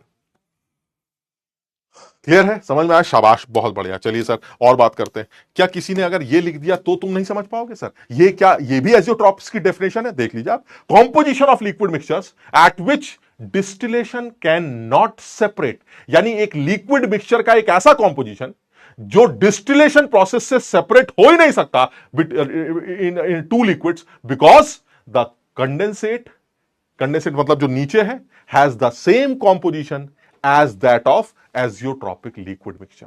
यानी कहने का मतलब यह हुआ, जो एजियोट्रॉपिक लिक्विड मिक्सचर का कॉम्पोजिशन है वही वेपर का है और उस वेपर के कंडेंसेट का है। यानी कंडेंसेट का वही कॉम्पोजिशन अगर आ जाए जो पीछे एजियोट्रॉपिक मिक्सचर का है, तो इसका मतलब है सर अब आप एजियोट्रॉपिक मिक्सचर बना चुके हैं, अब आपको जो करना कर लीजिए, कुछ नहीं होने वाला। क्लियर है? तो सर इसका मतलब यह हुआ सर, ये आपकी लाइन।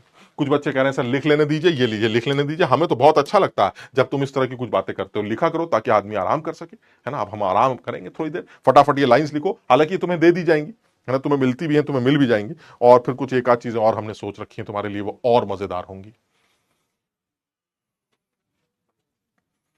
नेगेटिव वाला भी ऐसा ही होगा, नेगेटिव डेविएशन में भी कुछ इसी तरह की बातें आएंगी। मतलब कहने का मतलब नेगेटिव डेविएशन में भी चांसेस है कि आप मुश्किल से किसी एक कंपोनेंट तक पहुंच सकते हैं, ऐसा नहीं पहुंच सकते, लेकिन नेगेटिवली डेविएटेड सिस्टम में भी आपको इस तरह की दिक्कतें मिलेंगी। यानी कहने का मतलब ये हुआ, चाहे वो पॉजिटिव डेविएशन हो चाहे नेगेटिव डेविएशन हो, आपको एजियोट्रॉपिक मिक्सचर मिल जाता है, और जब एजियोट्रॉपिक मिक्सचर मिल जाए तो मामला गड़बड़ा जाता है। क्लियर?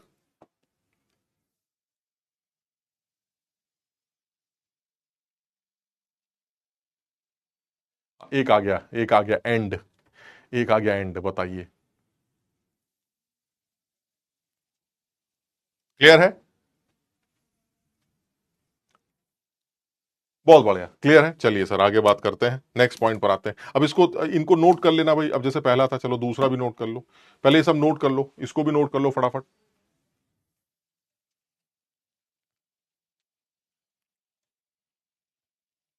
अब मैं एक पोल लगाता हूं ये जानने के लिए किसको समझ में आया किसको नहीं, क्योंकि कुछ बच्चों का रिपीट भी दिख रहा है।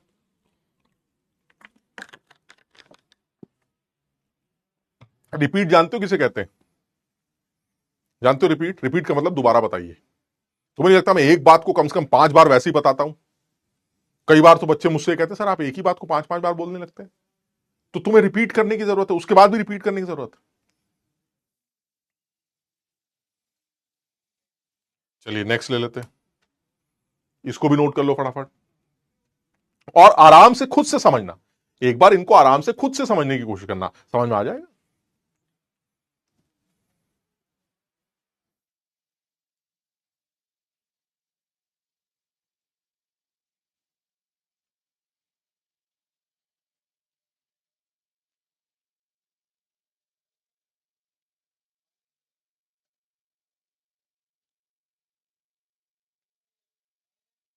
शाबाश, बहुत बढ़िया। चलिए आगे बात करते हैं, और बात करते हैं। और अब जो है दो बातें याद करने के लिए तुम्हारे सामने लिखी गई हैं, उनको एक बार याद करते हैं।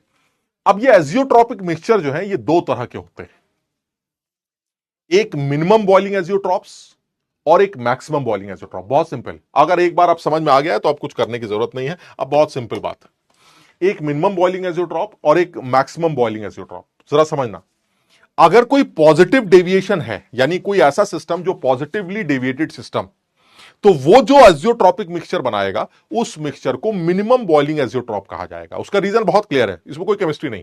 तुम ये देख रहे हो, दिस इज पॉजिटिव डेविएशन, ये पॉजिटिव डेविएशन है, ठीक। तो पॉजिटिव डेविएशन के अंदर होता क्या है कि जो हमारा वेपर प्रेशर वो नॉर्मल सिचुएशन से यानी आइडियल सिचुएशन से हमेशा ज्यादा होता।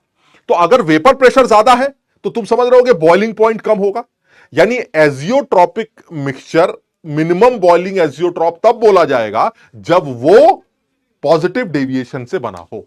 और मिनिमम बॉइलिंग एजियोट्रॉप की मिक्सचर वो जो कॉम्पोजिशन है उसका जो बॉइलिंग पॉइंट होगा वो हमेशा इंडिविजुअल लोगों के बॉइलिंग पॉइंट से भी कम होगा। आप समझिए, यानी कहने का मतलब यह हुआ कि मेरे पास एक एग्जाम्पल है और यह एग्जाम्पल एनसीईआरटी का एग्जाम्पल है। आप इथेनॉल और पानी मिला दीजिए, ठीक है, मैंने इथेनॉल लिया और पानी मिला दिया, आप चाहे जान लगा दीजिए, आप इथेनॉल और पानी को 95% एंड 5% से ज्यादा प्योरीफाई नहीं कर सकते। यानी आपको जो इस मेथड से, किस मेथड से, डिस्टिलेशन, यानी आपने इथेनॉल और पानी लिया, इथेनॉल और पानी को मिलाया और उसके बाद आपने उड़ाया जमाया, उड़ाया जमाया, उड़ाया जमाया। एक टाइम ऐसा आएगा कि जो नीचे है वही ऊपर, और नीचे क्या है सर, नीचे है 95% इथेनॉल एंड 5% वाटर, और ऊपर क्या है 95% इथेनॉल एंड 5% वाटर। अब आप उसको जमाएंगे तो इस कंडेंसेट में क्या निकल के आएगा, 95% water, sorry ethanol and 5% water, और इसके वेपर फेज में क्या निकल के आएगा, 95% इथेनॉल 5% वाटर। अब आप इसको फिर से जमाएंगे तो क्या निकल के आएगा, 95% ethanol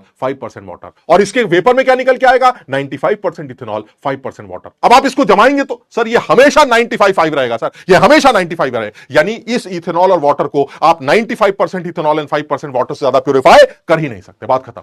so that means this composition, अच्छा सर एक सेकेंड, इथेनॉल और वाटर कौन सा डेविएशन, इथेनॉल और वाटर कौन सा डेविएशन, सर इथेनॉल में Hb, वाटर में Hb, लेकिन जब दोनों जुड़ते हैं तो Hb और इथेनॉल और पानी की Hb थोड़ी कम हो जाती है, sir this is positive deviation, sir this is positive deviation, ethanol water is positive deviation, और ये वो कॉम्पोजिशन है sir, this is the composition which is 95% ethanol and 5% water, sir this is azeotropic composition sir. और इस azeotropic composition का जो boiling point होगा वो इंडिविजुअल इथेनॉल और वाटर के बॉइलिंग पॉइंट से भी कम होगा। आप देख लीजिए, ये देखिए यहां पर इथेनॉल का वेपर प्रेशर ज्यादा है तो इसका बॉइलिंग पॉइंट कम होगा। ये देखिए वेपर प्रेशर ज्यादा है तो बॉइलिंग पॉइंट कम है, हमने याद कर रखा है, दिस इज 351.3, सिर्फ तुम्हें याद कराने की, समझाने के लिए बोल रहा हूं। वाटर का वेपर प्रेशर कम है तो इसका बॉइलिंग पॉइंट ज्यादा होगा। ये जो कर्व है नीचे वाला, this is temperature composition curve, और ऊपर वाला प्रेशर कॉम्पोजिशन कर्व। समझ लो बात को, this is pressure composition, this is pressure composition curve,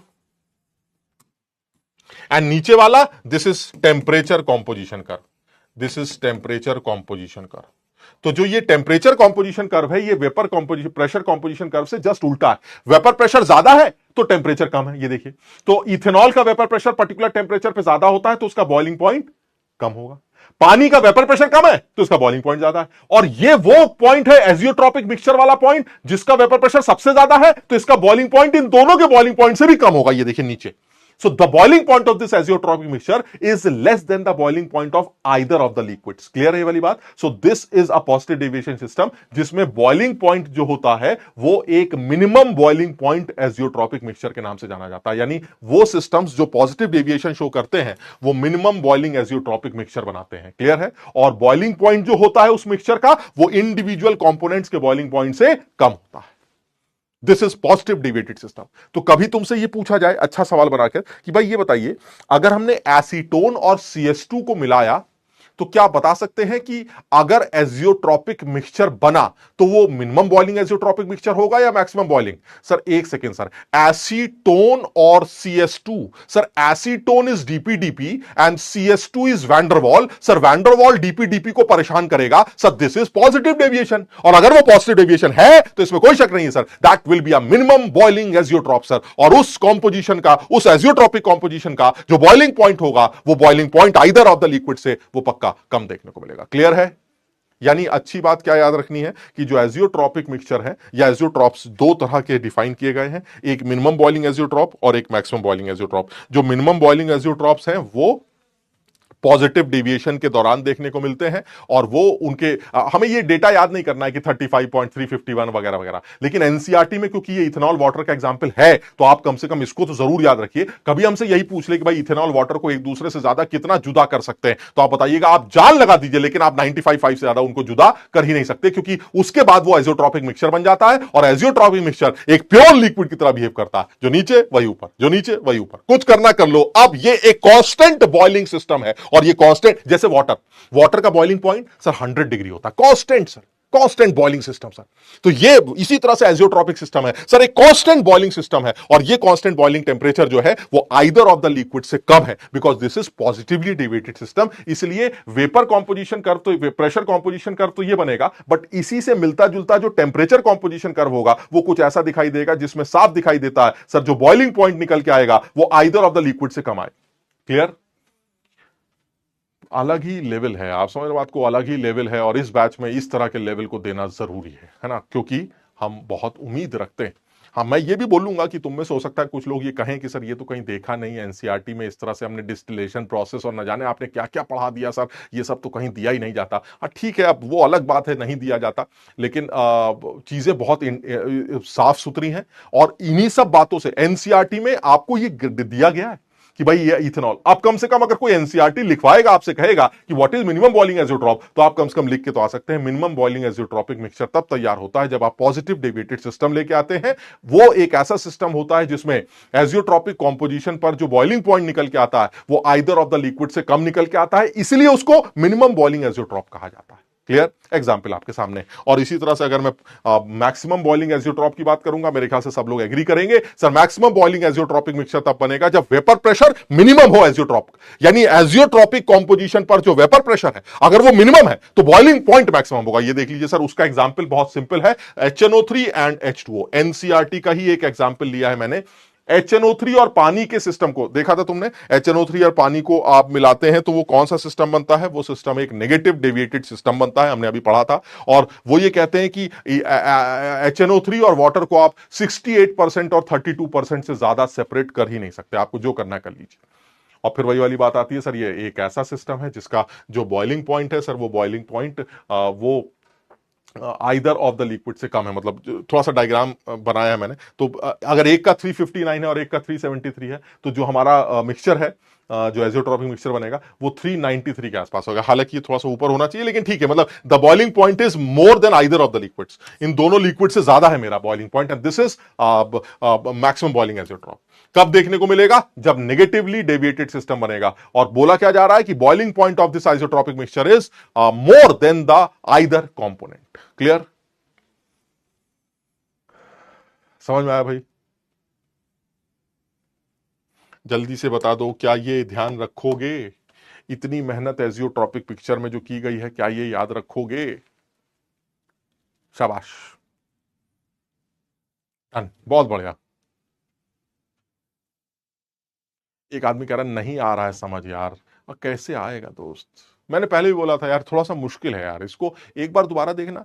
और मुझे ये पता है कि तुम में से बहुत सारे लोगों को एक अलग खुशी, भले ही ना समझ में आया, मैं मानता हूं इस बात को, भले ही तुम्हें ना समझ में आया, लेकिन बहुत सारे बच्चे तुम में से ऐसे होंगे जिनको एक अलग सी खुशी इस बात की मिल रही होगी कि यार हमें एक जबरदस्त कंटेंट दिया जा रहा है, हम इसको सीख लेंगे, हमें हल्की हल्की बात समझ में आ रही है, हम इसको दोबारा पढ़ेंगे, तिबारा पढ़ेंगे, लेकिन हम सीख लेंगे, और हम हमें लल्लू नहीं बनाया जा रहा, आप समझ रहे हैं, हमें बेवकूफ नहीं बनाया जा रहा, खेल लिया सर, खुशी खुशी चैप्टर खत्म हो गया, अरे वाह सर, अरे वाह सर, हम सवाल कर लिए सर, हमने देखिए मेंस लेवल के सारे सवाल सर ऐसे ऐसे कर लिए सर। हम वो नहीं चाह रहे हैं, हम तो ये चाह रहे हैं कि यार वो तो तुम्हें करना ही है ना, कोशिश करो, वो तो करना ही है, साथ में कुछ अगर नयापन भी आता है पेपर में तो एटलीस्ट आप जवाब दे पाएंगे। क्लियर? शाबाश,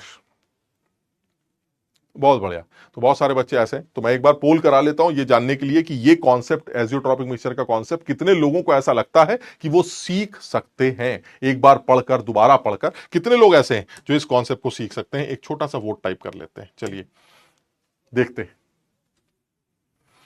जोक बॉक्स तो भरा पड़ा होगा, है ना? Joke box.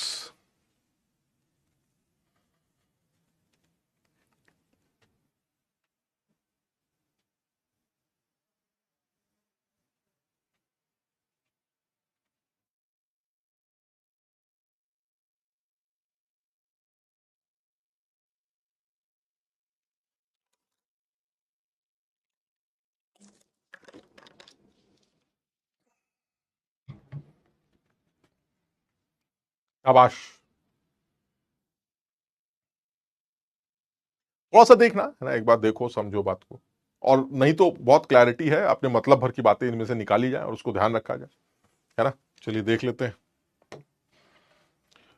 93% मेरे लिए सफिशिएंट है यार, मुझे ऐसा लगता है ये सफिशिएंट है 93%। 7% बच्चे ऐसे हो सकते हैं जो थोड़ा सा और जोर लगाएंगे तो वो भी सीख सकते हैं। और देखो डाउट, फिर वही ये तुम डाउट दिखवा तो रहे हो, लेकिन हमें डाउट में बिल्कुल मजा नहीं आता। कॉमन डाउट्स देखें या रीसेंट कॉमन देख लेते हैं। कॉमन डाउट, सर इसमें सेकंड कंपाउंड का नाम क्या है बताइए। फैसल सर गोट, बहुत बढ़िया, मजा आ रहा है, बहुत बढ़िया। Hydrogen bonding dipole dipole. अब सेकंड कंपाउंड का नाम क्या है, किसमें सेकंड कंपाउंड क्या था? सेकंड कंपाउंड कौन है? ये डाई इथाइल ईथर है बेटा। ये ईथर होता है ना, तुमने पढ़ा होगा ROR, बचपन में सिखाया जाता है, इसे ईथर कहते हैं। तो दो तरफ इथाइल लगे हैं, इथाइल इथाइल, तो this is di ethyl ether. जिसे आप इथॉक्सी इथेन भी कह सकते हैं, अगर आप IUPAC की बात करें तो दिस इज इथॉक्सी इथेन, जैसा दिल करे, ठीक। नेगेटिव डेविएशन में डेल्टा जी, नेगेटिव डेविएशन में डेल्टा जी इज पॉजिटिव और नेगेटिव। प्रियांश कैसी गंदी गंदी बातें कर रहा हो। मैंने ये बताया था कि अगर मिक्सिंग हो रही है, चाहे वो पॉजिटिव डेविएशन बने, चाहे वो नेगेटिव डेविएशन बने, चाहे वो आइडियल सोल्यूशन बने, क्या दो लोग मिल रहे हैं? हाँ, तो इसका मतलब फीजिबल है प्रोसेस, और जब फीजिबल होता है प्रोसेस तो डेल्टा जी क्या होता है? नेगेटिव। तो चाहे कैसा भी सिस्टम हो, अगर वो सोल्यूशन बना, चाहे नेगेटिव हो चाहे पॉजिटिव हो, डेल्टा जी हमेशा नेगेटिव और डेल्टा एस हमेशा पॉजिटिव होता है। कितनी बार बताएं तुम्हें? वेपर प्रेशर क्या है? बहुत बढ़िया, ये सवाल अच्छा है sir. Single for life, single for life, बिल्कुल एकदम। तो फिर निकल लो, है ना, कहीं पहाड़ वहाड़ पे जाओ, कहां चक्कर में पड़ोगे। आज पूछ रहे हो वेपर प्रेशर क्या होता है भाई? पता नहीं क्या है।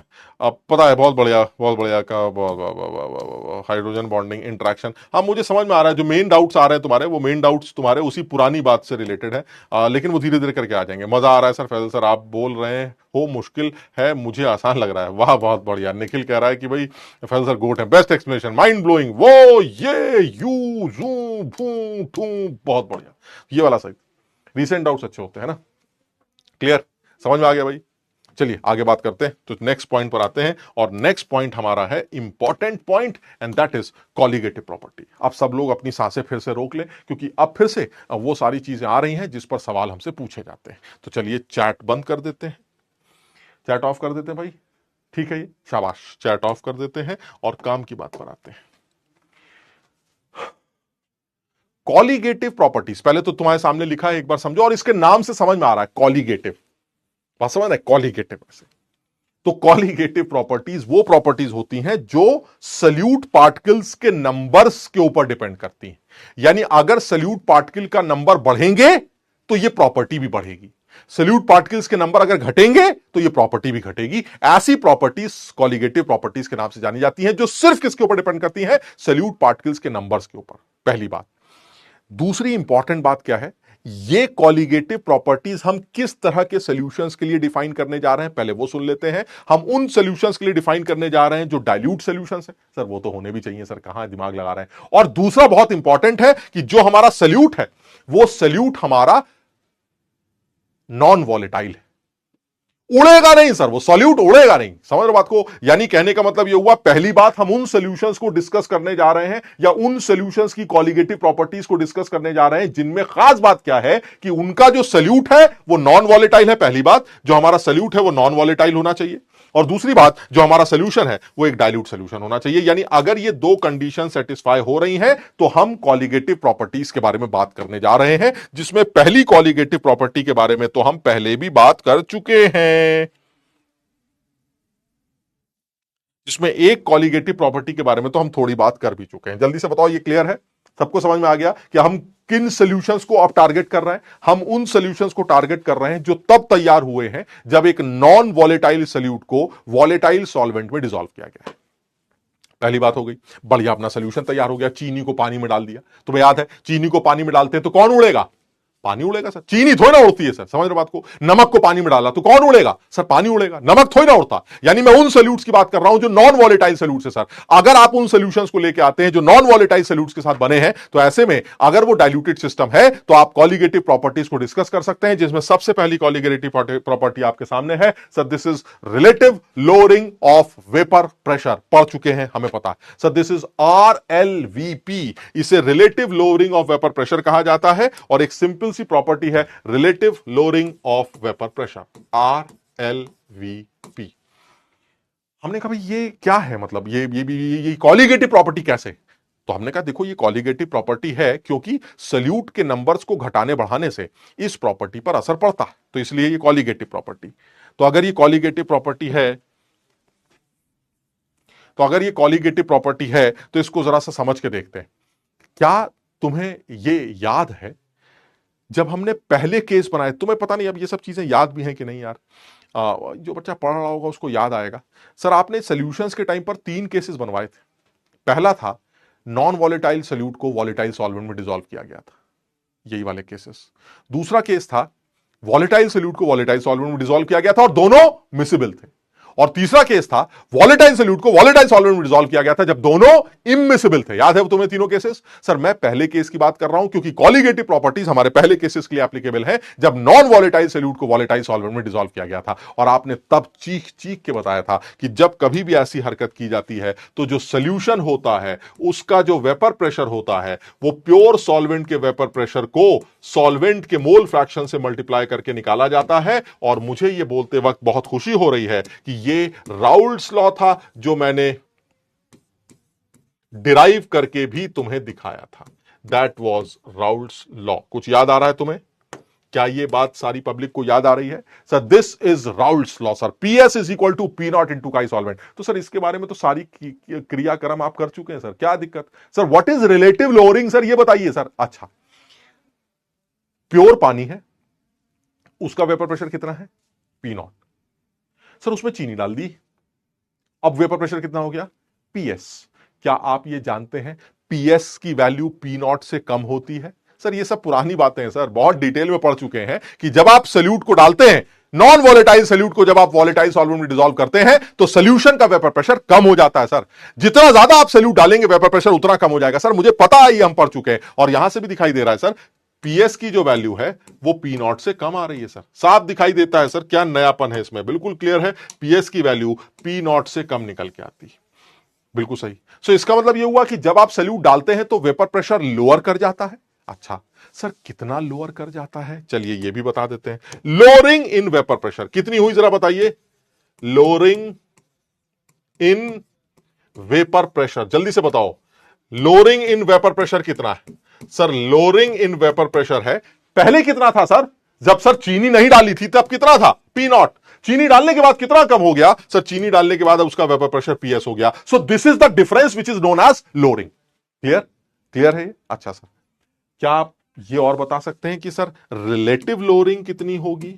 रिलेटिव लोअरिंग, रिलेटिव लोअरिंग का क्या मतलब है? Relative lowering of vapour pressure कितना होगा? सर रिलेटिव लोअरिंग का मतलब है P not minus PS was the lowering.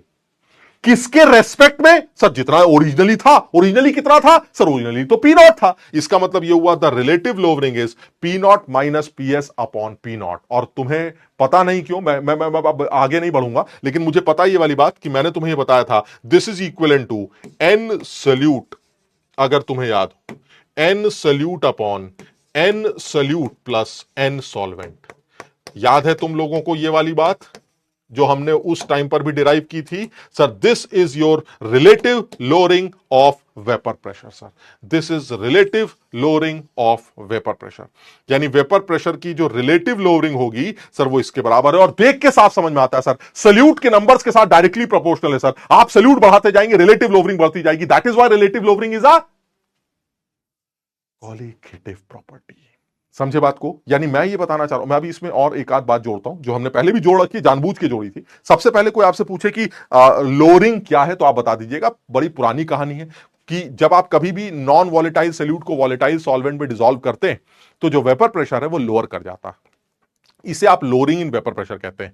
क्या रीजन है इसका हम दोबारा नहीं बताएंगे, हमने बहुत डिटेल में समझा हुआ है इसके बारे में। सर एक रीजन तो थ्योरेटिकल रीजन था, ड्यू टू सॉल्यूट। अरे हम तो फिर से बताने लगे, चलो फिर से बता देते हैं, आदत ही खराब है। तो जब दो लोगों को मिक्स किया गया तो आपने क्या बताया था? Due to solute solvent interaction vapour pressure decrease कर जाता है। और साथ में क्या रीजन बताया गया था?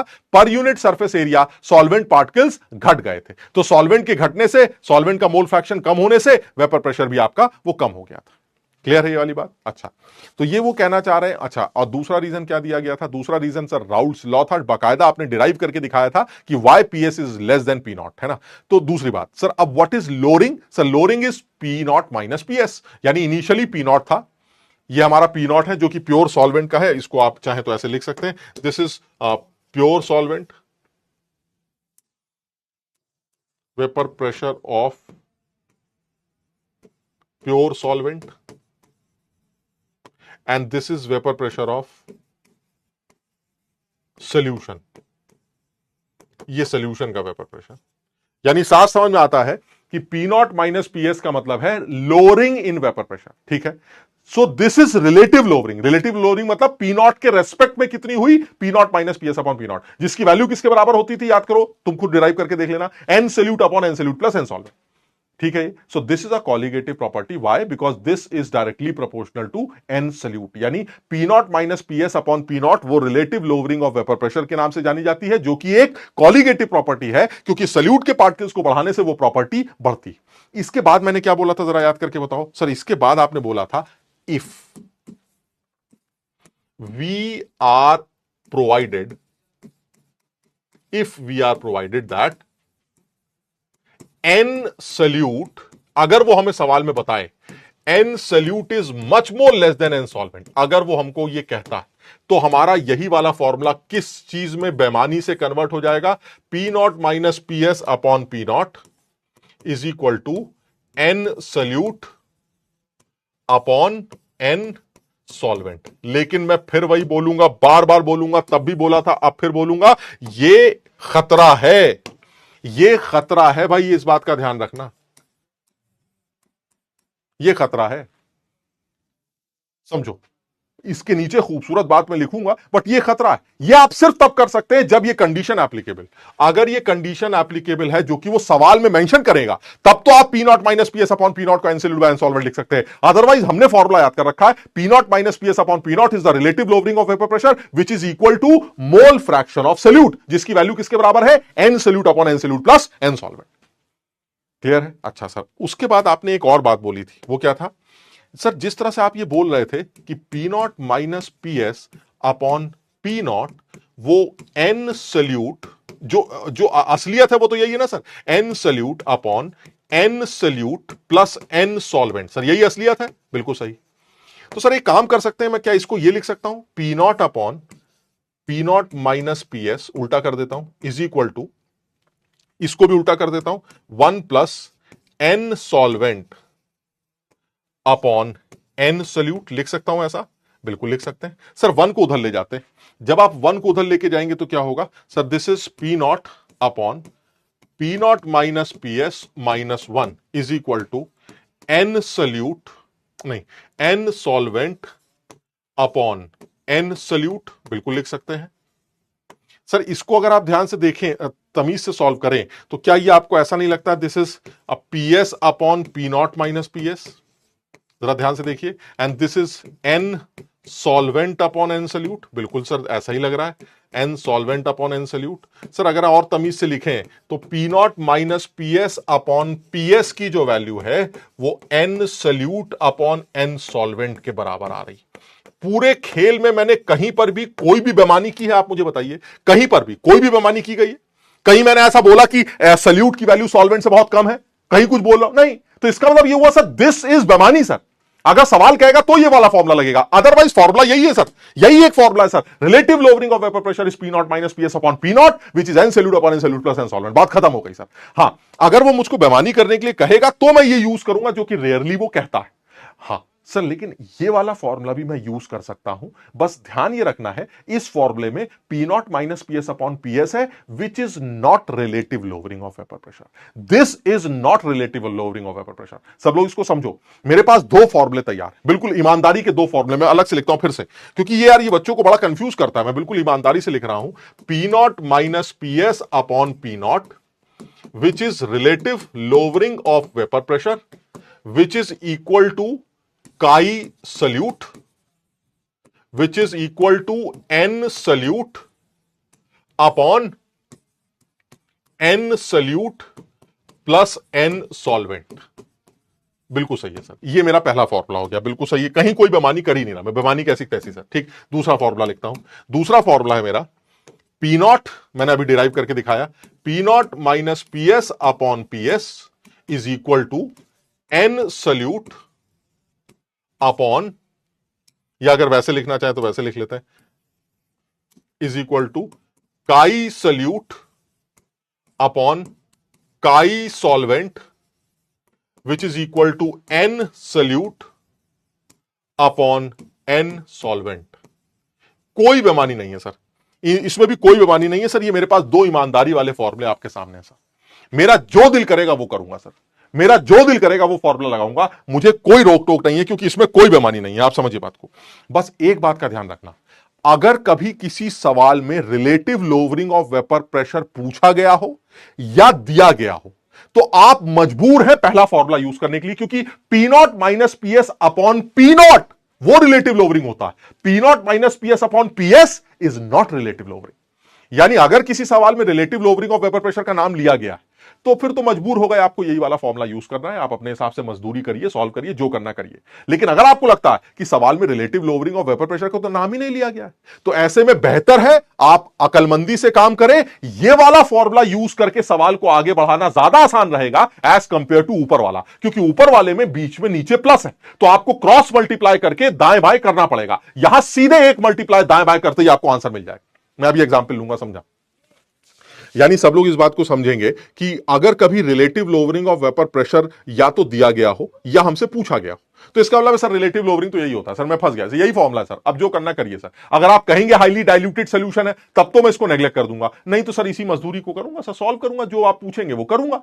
लेकिन अगर कहीं मुझे पी नॉट दिया जा रहा है, पीएस दिया जा रहा है, और मुझे कहीं पर भी आरएलवीपी का नाम नहीं लिया गया, तो बेहतर है मेरे लिए ये वाला फॉर्मूला, बिकॉज ये वाला फॉर्मूला यूज करना या इसको सिंप्लीफाई करना ज्यादा आसान होता है as compare to this.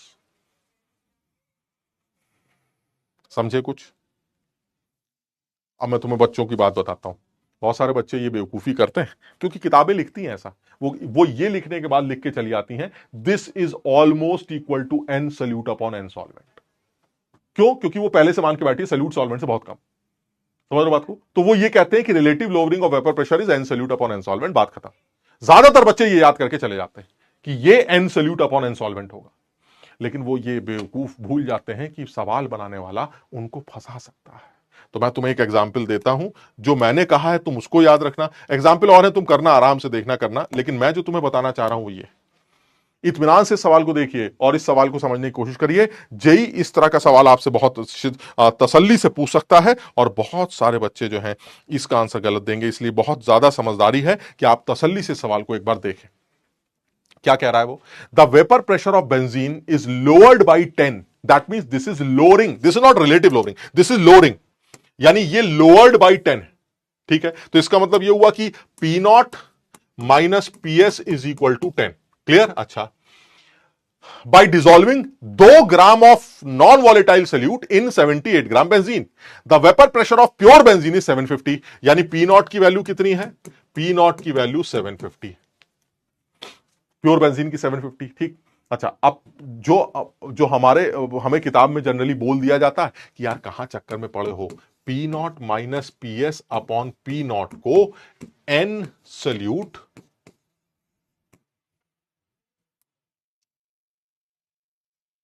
This is almost equal to N solute, ऐसे लिख देते ना कि मान लो, ऐसे खत्म करो, N solute upon N solvent. ठीक है, ये तो चलिए सर वैल्यूज रख रखी हैं, जरा पुट करते हैं। P naught minus P S, P naught minus P S की वैल्यू कितनी है? 10, और पी नॉट कितना है? 750 इज इक्वल टू, सल्यूट के मोल्स कितने होंगे सर? 2 ग्राम है, 2 अपॉन मोलर मास एम ले लेते हैं। नीचे सर 78 ग्राम है बेंजीन, और बेंजीन का मोलर मास 78 होता है सर, दिस इज 2/m।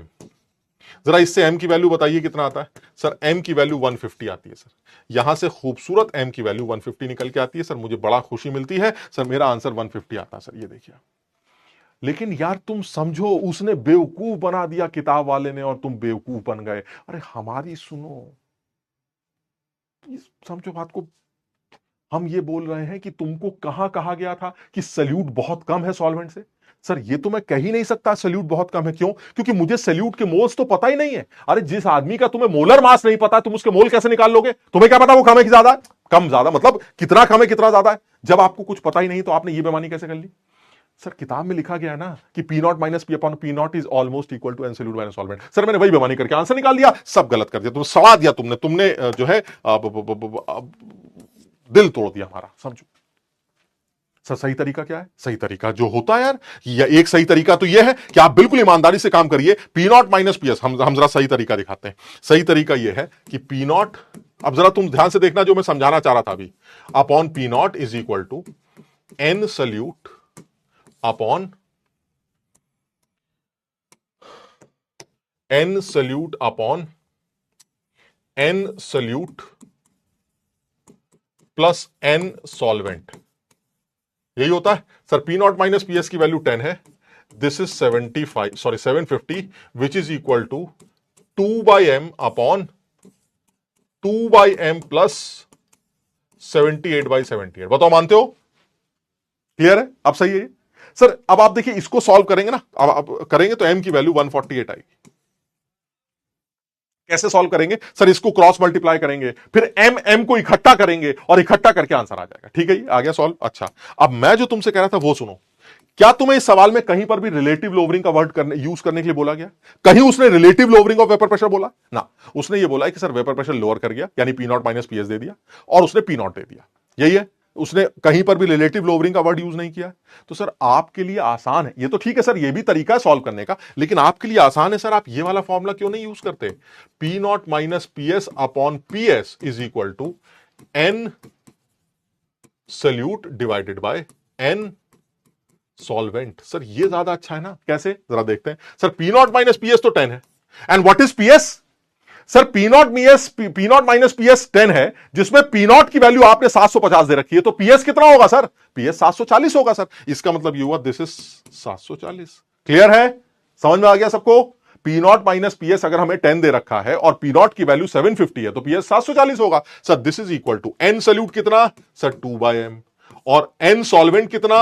78/78। तुम्हें नहीं लगता सर यहां से एम सॉल्व करना ज्यादा आसान होगा सर? तुम्हें नहीं लगता यहां से हम सॉल्व करना ज्यादा आसान है? मैं यह बताना चाह रहा था कि this is better formula for calculation sir, लेकिन यह फॉर्मूला तभी यूज होगा जब relative lowering of vapour pressure का नाम कहीं ना हो, because P naught minus P S upon P S is not relative lowering. Relative lowering का अगर वर्ड आ गया तो आप मजबूर होगा ये वाला फॉर्मूला लगाने के लिए, बात खत्म। लेकिन अगर आपको लगता है कि नहीं सर इसमें रिलेटिव लोवरिंग का तो कोई नाम ही नहीं ले रहा, पी नॉट दे रखा है, पीएस दे रखा है, ये दे रखा है, वो दे रखा है, तो अब आपके पास दो ऑप्शन है सर, या तो ये वाला फॉर्मूला लगाएंगे या ये वाला लगाएंगे। ये वाला आसान रहता है सॉल्व करना, इसलिए ये वाला लगाएंगे। क्लियर है सबको? ये वाली बात समझ में आ गई? तो चाहे आप मेथड 1 फॉलो करें चाहे आप मेथड 2 फॉलो करें, दोनों केसेस में बेहतर है कि आप ये वाला मेथड लगाएं, और गलत तो बिल्कुल ना ही लगाएं। मतलब this is method 1 and this is method 2, so this is method 1 and this is method 2। तो बेहतर तो यह है कि आप गलत तो बिल्कुल ना लगाएं, यानी आप ये दिल तोड़ने वाली हरकत बिल्कुल ना करें कि सर किताब में लिखा था कि P naught minus P S upon P naught की वैल्यू एनसल्यूट बाय इनसॉल्वेंट होती है, सर उससे आंसर 150 आएगा। 150 भी एक ऑप्शन है, लेकिन सही आंसर 148। क्लियर है? समझ में आया? जल्दी बताओ क्या ये वाली बात समझ में आ गई? क्योंकि इससे ज्यादा आज मैं नहीं करूंगा, मैं जानता हूं तुम्हारी भी अपनी लिमिटेशन है और हमारी भी उम्र हो गई है, सुनो। तो हम इससे ज्यादा काम नहीं करेंगे। खैर एक्सटेंड नहीं कर रहे हैं बेटा, बहुत बढ़िया, एंड बहुत बढ़िया, एंड करो, एंड करो सर, एंड करो, एंड कर रहे हैं। क्लियर है? ये समझ में आ गया? शाबाश, बहुत बढ़िया। बहुत सारे बच्चों को समझ में आ गया है, कुछ बच्चे ऐसे हैं जिनके समझ में कम आया होगा, वो दोबारा देखेंगे उनके समझ में आ जाएगा। हर आसान चीजों को सीखने में टाइम लगता था, ये तो और भी ज्यादा टफ है, तो इसमें तो टाइम लगेगा ही लगेगा। तो तुम ऐसे नहीं हो कि एक बार में सब समझ जाओ, और ना हम इतने काबिल हैं कि तुम्हें एक बार में समझा सके। तो तुम हमें 2 बार 3 बार जब हमारी शक्ल देखोगे तो हो सकता है कुछ बच्चे जिनके समझ में ना आया हो उनको समझ में आ जाए। क्लियर? शाबाश, बहुत बढ़िया। तो बहुत सारे बच्चे हैं जो कि तारीफ कर रहे हैं, और वो रिसेंट डाउट, माय गॉड, वो तो बड़ा अच्छा होता है ना। ये देखिए, I love you sir, me too. Sir आपने कहा कि आरएलवीपी कॉलिगेटिव प्रॉपर्टी, क्योंकि सल्यूट के बढ़ने से न्यूमरेटर बढ़ेगा, पर नीचे डिनोमिनेटर भी तो है। निमी बात तुम्हारी सही है, लेकिन थोड़ा सा समझो बात को। डिनोमिनेटर में भी सल्यूट जनरली सॉल्वेंट से काफी कम ही होता है, समझ बात को। तो सल्यूट के बढ़ने से डिनोमिनेटर में उतना फर्क नहीं पड़ रहा जितना ऊपर फर्क पड़ रहा है। Sir you are goat, you are great, वाह वाह वाह, बहुत बढ़िया, मजा आ गया। सर आंसर दे दो। Method 1, method 2, infinity star lecture, बहुत बढ़िया, ये भी अच्छा, इन्फिनिटी स्टार लेक्चर, ये पहले बहुत होता था। सर यू आर गोट, बहुत बढ़िया, बहुत सही। मेथड 2 बहुत बढ़िया, ये आया ये आया वो, बहुत बढ़िया बहुत बढ़िया। सेम अप्रोच सर, बहुत बढ़िया बहुत बढ़िया बहुत बढ़िया। 78/77 कैसे ले लिया बता दो please. Nikhil, this is benzene, और बेंजीन का मोलर मास 78 होता है। बेंजीन क्या होती है? C6H6, सुना है कभी? C6H6 का मतलब 78 ग्राम पर मोल, यानी बेंजीन का मोलर मास 78 है, तो 78 ग्राम अगर सैंपल है तो मोल्स निकालने के लिए 78 से डिवाइड करेंगे। अगर तुम्हें आज भी वेट निकालने के बाद मोल नहीं समझ में आता तो धिक्कार है, थू, समझो बात को। क्लियर है? शाबाश, बहुत मजा आ गया, मजा आ गया, मजा आ गया, बहुत मजा, बकरे बकरे बकरे, बहुत बढ़िया। क्लियर, क्लियर है? तो कुछ सवाल तुम्हें करने के लिए देते हैं, उनको भी प्रैक्टिस करेंगे। कल फिर से आते हैं और कल हम सारी कॉलिगेटिव प्रॉपर्टीज को खत्म करने की कोशिश करते हैं। फटाफट मजा आ जाएगा और उसकी अगली क्लास में फिर सवाल सवाल सवाल करेंगे और सवाल करेंगे। क्लियर है? शाबाश, चलिए तो आज इतनी बात करेंगे, फिर मुलाकात करते हैं, है ना। कुछ सवाल है जो तुम्हें करने के लिए दूंगा मैं, है ना, उनको भी करना। ये देख रहे हो कितनी अच्छा भाई, ये एक ऐप है जो पीडब्ल्यू बुक्स की ऐप है, आप इसको डाउनलोड कर सकते हैं। इसमें आपके मतलब की तमाम किताबें मिलेंगी, एनसीईआरटी का डिटेल्ड डिस्कशन एआई के थ्रू, ये सब चीजें समझाया गया है, सारी चीजें, बड़ा डिटेल्ड डिस्कशन, कुछ वीडियो एक्सप्लेनेशन टीचर्स के द्वारा, टॉपिक वाइज डिस्कशन, समझ बात को। तो ये एक बढ़िया है, एक बार डाउनलोड करो इस ऐप को और उसमें देखो तुम्हारे मतलब की कितनी खूबसूरत बातें। ठीक है, चलिए तो आज इतनी बात करते हैं, अगली क्लास में फिर मुलाकात करते हैं। Thank you. नहीं, आप आरजे सर को कॉल नहीं करेंगे क्योंकि वो शायद बिजी होंगे, है ना। तो आप उनसे बात हो गई है, बात ये हुई है कि तुम्हें मेहनत करनी है, और तुम उनको ये बता देना कि सर जो है अब हम मेहनत करेंगे, हम बहुत कोशिश करेंगे, हम गंदी बातें नहीं करेंगे, हम बदतमीजी नहीं करेंगे, हम जिस तरह से पहले थे उस तरह से अगर अब भी रहेंगे तो बर्बाद ही हो जाएंगे। तो इसलिए अब हम सुधरने की कोशिश कर रहे हैं। उसके लिए एक प्रोसेस है। सुधरने का मतलब ये नहीं होता कल हम खराब थे आज सुधर गए, ऐसा नहीं होता सर। कल हम खराब थे, आज भी खराब जैसे ही है सर, परसों भी खराब जैसे ही रहेंगे सर, धीरे धीरे करके सुधरेंगे सर, उसमें टाइम लगेगा, उसके लिए तुम्हें टाइम दिया जाता है। ठीक है ना। तो चलिए आज इतना ही करते हैं, अगली क्लास में फिर मुलाकात करते हैं। Thank you so much. चलिए।